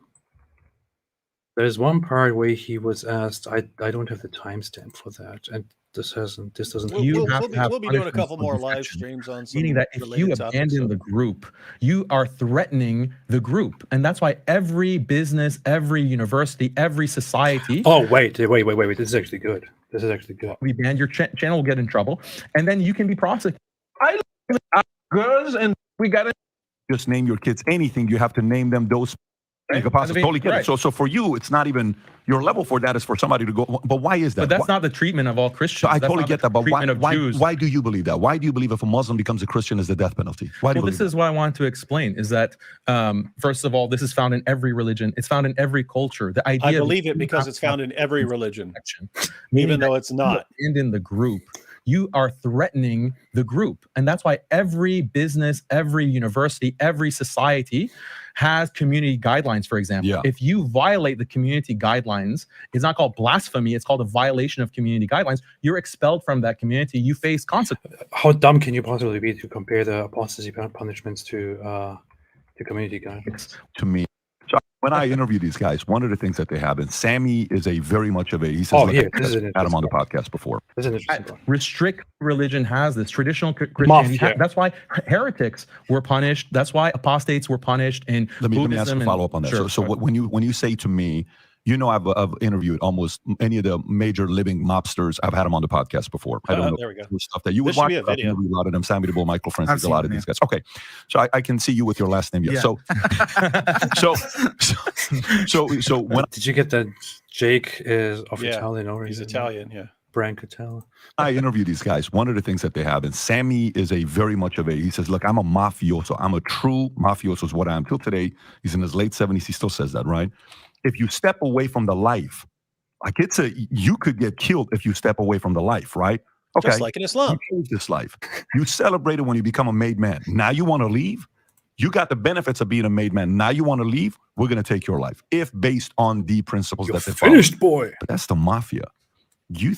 For somebody that may say, well, then Islam is Islam following some of the mafia philosophies that if you choose to, you deserve to get? Islam is the mafia. Yeah. I mean, think about Surah 9, verse 29. When you read it in context, that's a money-making scheme. So 929 is a verse that says, "Fight those who do not believe in Allah," and then says until specifically refers. What's that? Okay, go ahead. Sorry, go ahead. Specifically refers to fighting Jews and Christians until they pay the jizya. But if you look at the verse right before it, that's the verse that says that the pagans are no longer allowed to take the pilgrimage, and Muhammad's tribesmen, the Quraysh tribe, they're worried, hey, this is going to mess up our trade agreements with everyone. Once we tick everyone off, we say you can't take a religious pilgrimage anymore. It's going to upset a lot of people. So how are we going to make money? Allah says, don't worry, Allah can enrich you and replace that money. That's Surah 9, verse 28. Next verse, fight those who do not believe in Allah until they pay the jizya with willing submission and feel themselves subdued. So notice it's how are we going to make money? How are we going to make a living? You're going to fight people until they pay you not to do violence against them. So why am I paying this guy over here? Because it's protection money. Well, protecting me from who? Protecting me from the guy who says give him money or he's going to fight me. That sounds exactly like the mafia and saying, hey, you know, I think your store needs some extra protection if you don't want anything to happen to it. And now look at the stupid response that Daniel Kikic will give. Don't you think that's a bit extreme? I would say the problem with the mafia is criminal activity. It's not with this principle. This is a good principle. That's why they're able to be so organized. That's why they're able to be so successful. That's the argument. The mafia's good. You have nations that are run in the same way. You have to preserve the nation by... There's actually no nation in the world that is run that way. Italy. Show me one nation, Daniel, and other big brain Islamists. Show me one nation in the world that does the very same thing, which Islam does with apostasy. Show me just name one single country. All of them. That also sentences people to death and kills them, not for treason, not for being a spy, someone's got you deserting in war. But David YouTube says North Korea.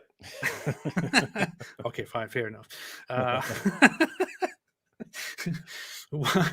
One single country which explicitly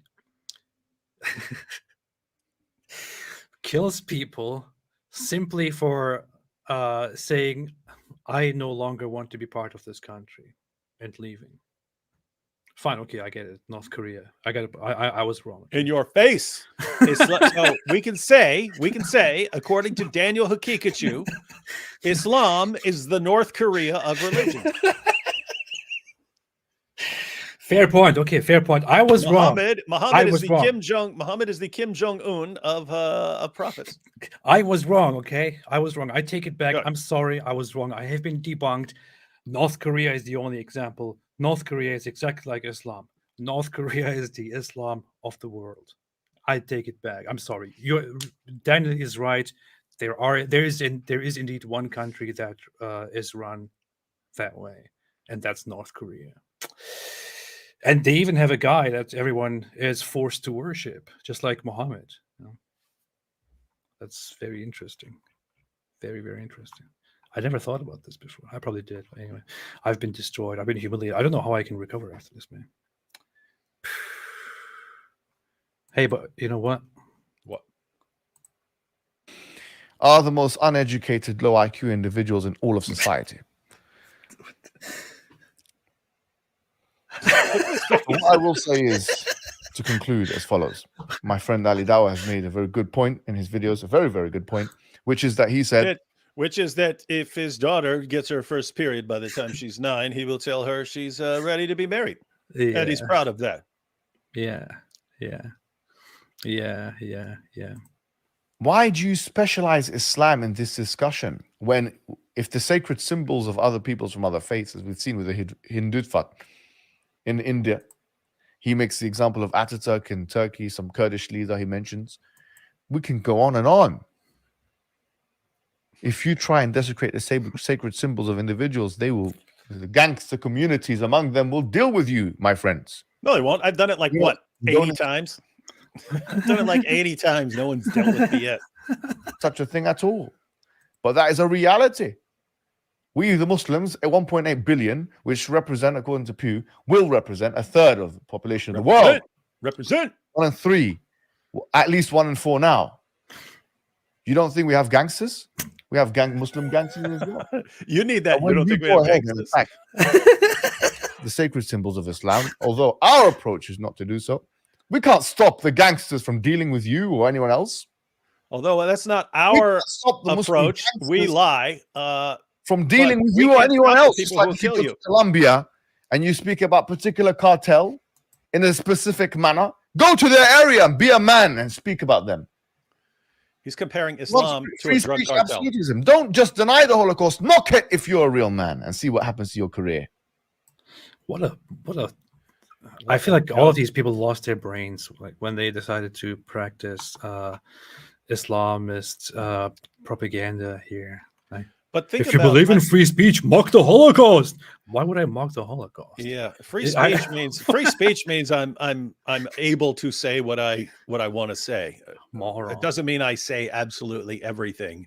Just for the sake of it. And this is absolutely moronic, a moronic take. But think about what he's saying here. Oh, yes, I personally am not going to kill you, but hey, we've got our gangsters.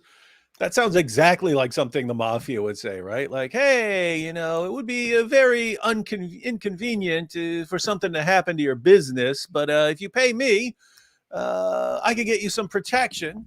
Not saying I would do me, anything. not for me. I wouldn't do anything, but there are other people that other people who might. Yeah, there are gangsters around. You want me to keep them in check? Then you got to pay me control money. them. I can't control these guys unless you give me money, and then we're good. Yeah. Well, we have gangsters. They suffer from low IQ. What was it? Bada boom, bada bing. Holocaust isn't an ideology. Why is he making? Somebody said, "Why is he making that face?" Okay, why is he making that weird face? He's making that weird face because He's talking to somebody. He's obviously pretending to be tough. That's his whole thing. He's acting, and he's over there talking to. I think Ali Dawa is sitting there, and he's looking at him. He's looking to Ali Dawa for approval. Is this good, Ali? Is this good? Yeah. Is this good? And he's obviously. I mean, this whole thing here. It's like. It's so cringeworthy to me. It's like it's pretty terrible. He's acting tough. It's very clear that he's acting. He's trying to be tough. He's putting an act on because that's what his Muslim audience finds impressive. That's how primitive they are. And notice he's doing the same thing that he would do in tweets, where he would send out these awful threats, but then he adds words so that he's technically not violating the policies. He's obviously approving the attack on Salman Rushdie and warning other people that, hey, you will be attacked in the name of Allah for insulting Islam. But he's making it so, hey, it's not me doing it. It's other people. Yeah. Yeah. I can't control them, so you've been warned. That's it, man. That's it. You're sick. You're sick. Yeah. Punishing defection because it threatens the unity of the group. It threatens the way of life. That's tough, though, man. That's that's the law. That's I totally understand that. All I'm saying is that's tough. Well, yeah, I mean, Muslims, Islam is very disruptive, and Islam really creates imbalance in our societies. And if a law is applied to get to prevent that, it's just the law. What are you going to do?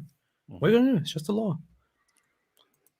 Tough because so let me get to more the business side, the next side on. Let me just add a little bit to it. Go for it. I will be killed, my kids will be taken, and my wife will be taken. Just to add to the list. Stop being emotional. In an Islamic system. Stop being emotional. Let me emotional. Stop crying. Stop being emotional just because they will take your wife as a sex slave. Like what? Yeah. Why would that bother you? Yeah. Be an intellectual. Stop being emotional. Be like us. Breaking. I don't. Have your children enslaved? So what? Stop being emotional, man. You care about your wife and children, and the sense of what's at stake, because what you're talking about will happen if this. Anyway, there was one part where Robert, I believe, you keep asked saying him, one part, and then you go into 75 more parts. I think Robert asked him at one point why he is in America and doesn't go to a Muslim country. And what he said here in response to that was, because liberalism controls all the world and there is no country where you can practice proper Islam. When, of course, the obvious retort to that is any Muslim country is more Islamic than America. But you know what's funny? What's funny is I already had that conversation with him. And he already answered the question to me. And he said the very same thing already, which I already pushed him on right here. You believe that that an ideal government, an ideal state, an ideal nation should be led by these Islamic laws that are strictly applied, under which I am not allowed to speak, I should be put to death for my ideas, or homosexuals should be put to death, adulterers should be put to death, and all these things. Obviously, you don't agree that that liberalism is a good system, and you think that liberalism is a terrible, bad, immoral system. But I want to ask you, where do you live, Daniel? I mean, I live in the U.S. You live in the U.S. Why do you live in the U.S.? I mean, this is a question of consistency. That this system of liberalism is imposed on the entire globe, and that there is no country in the world today that actually implements the Sharia in the fullest meaning and sense of it. I wish that I could go to a country and that's ruled by Sharia, that the West won't bomb and sanction and destroy. I wish I had that opportunity. I wish Islam were stronger than every other nation in the world. More consistent with yourself, especially also to prove to others that you are trying to spread your ideas too. To move to a country, for example, that is ruled by Islam. What country should I move to? Any country that has Saudi Arabia, where they're imprisoning scholars for saying anything in line with the Sharia. If I were in Saudi, example, yes, right? Why are they doing that? Saudi is doing that because of who? The West, right? Because of Israel, right? Because of America, right? You glorified Brunei, for example. You wrote an article that says salute the Sultan. Okay, logically, anyone can see this. Isn't Brunei much closer to your ideal world than America? Well, I mean, there's other issues as well, like with me personally, because I was born in the U.S. Like it would be These hard. countries aren't giving me citizenship. They won't give me citizenship in many cases. And unfortunately, because of the nation-state system, if you're not a citizen, you aren't born there, then you're a second-class citizen. Like, you want to talk about discrimination, and you want to talk about two-tier status in Islamic law, look at the modern nation-state and the two-tier status between citizens and non-citizens, and the different treatment on the basis of where you're born. How is that more rational than the kind of treatment within Islamic law on the basis of belief, like the believer, the Muslim versus the non-Muslim? I feel like we're beating around the bush here. No, that's exactly the reason. I have also personal reasons. My family is here. My family, my parents are here. They're elderly. Like, I can't just leave them. So if you want the complete honest answer, that's a big part of it. But if it weren't for, take it for what it's worth, but if it weren't for my parents being here, I would leave the United States. I'm just enjoying to live in America because I'm a secret hypocrite. There you have it. There you have it. And today he's still here. When asked why he doesn't move to an Islamic country, it's like, well, there is no proper Islamic country because liberalism. We already went through that, and I called him out on all of that already. This is just so ridiculous. And again, it just doesn't make sense. Why should we believe in Islam? I mean, Ali Dawah, according to him, all the arguments have failed, and the only thing to go on now is our intolerance because we're the only ones who's going to stand against this. And all Daniel says, of course, well, it doesn't work moving to a Muslim country. Yeah. They all just completely back down from Western nations because Western nations are massively more powerful. What am I supposed to do? Islam can't produce a powerful enough country. This is just to stand against the West. That Daniel Kikichu will just repeatedly say whatever he said at first. He doesn't care about the truth. He doesn't care about being corrected. He doesn't care about going through these things. He will just say the same thing over and over and over and over again, although it has been refuted. He has been called out because he is not honest. He's not honest. He doesn't have an ounce of honesty, and we have seen that yesterday already. All right. I can imagine in the previous stream where David's internet wasn't working that he threw the router on the wall screaming, "You ultra-crepidarian." That's what he actually did, right? He threw the modem at the wall and said... It wasn't the modem or router, turns out. It was just internet down for a couple hours. Terrible. Osman is competition now. Oh, as far Get as Alex lying? Jones on the show. Oh yeah, Alex Jones will. How would I get Alex Jones on the show? Next year, Miley Cyrus will be performing "Wrecking Ball" song in Mecca near the Kaaba. That's an interesting thing to think about. Hussein Mashni. Hey, Hussein. Is that your? Is that? Hey, I think he sent me an email recently. Yeah, that's my I forgot buddy. to respond to him. You can't talk to him because he's always bragging about how he plays guitar. Oh, okay. Well, then I won't respond to the email then. Sorry. But thank you, Hussein. How is it rape if you get the consent of the owners? You see, yeah, see. Good proof. Yeah, you finished, boy. I think that was in the context of our talk about animals. Yeah. Well, yeah, makes sense. That makes sense. Is it halal to chalk black acrylic paint? Play Red Dead Redemption 2. But stop with your Red Dead Redemption 2. I'm not going to play it. Maybe I will. I don't know. Allah is a virgin, said Kyber. Allah is a virgin, making it a virgin birth. Therefore, Jesus was born the same way as Adam. Checkmate. Awful. That makes sense. Allah is an incel, actually. Cool Night King said Brother Rashid ate those terrorists for breakfast. Yeah, but why was he so emotional? He was too emotional. He's so emotional about his, being killed and his wife and kids being taken by jihadis. So what? He doesn't want that. He doesn't like that. Stop being emotional. All right. Okay. Thanks, everybody. We will be leaving. We will be live again tomorrow on David's channel. I guess we will be live every day from now on, as it seems. Going through the most violent verse in the Bible to see if it says or means what our Muslim friends insist that it says and means. 1 Samuel 15:3. Slaughter absolutely all of the Amalekites. Let's check it out. Yeah, I'm gonna make it so simple even AP will understand it. Well, That's my prediction. My question to you is just is this coming from the Bible or from secular humanism, liberalism? Secular humanism.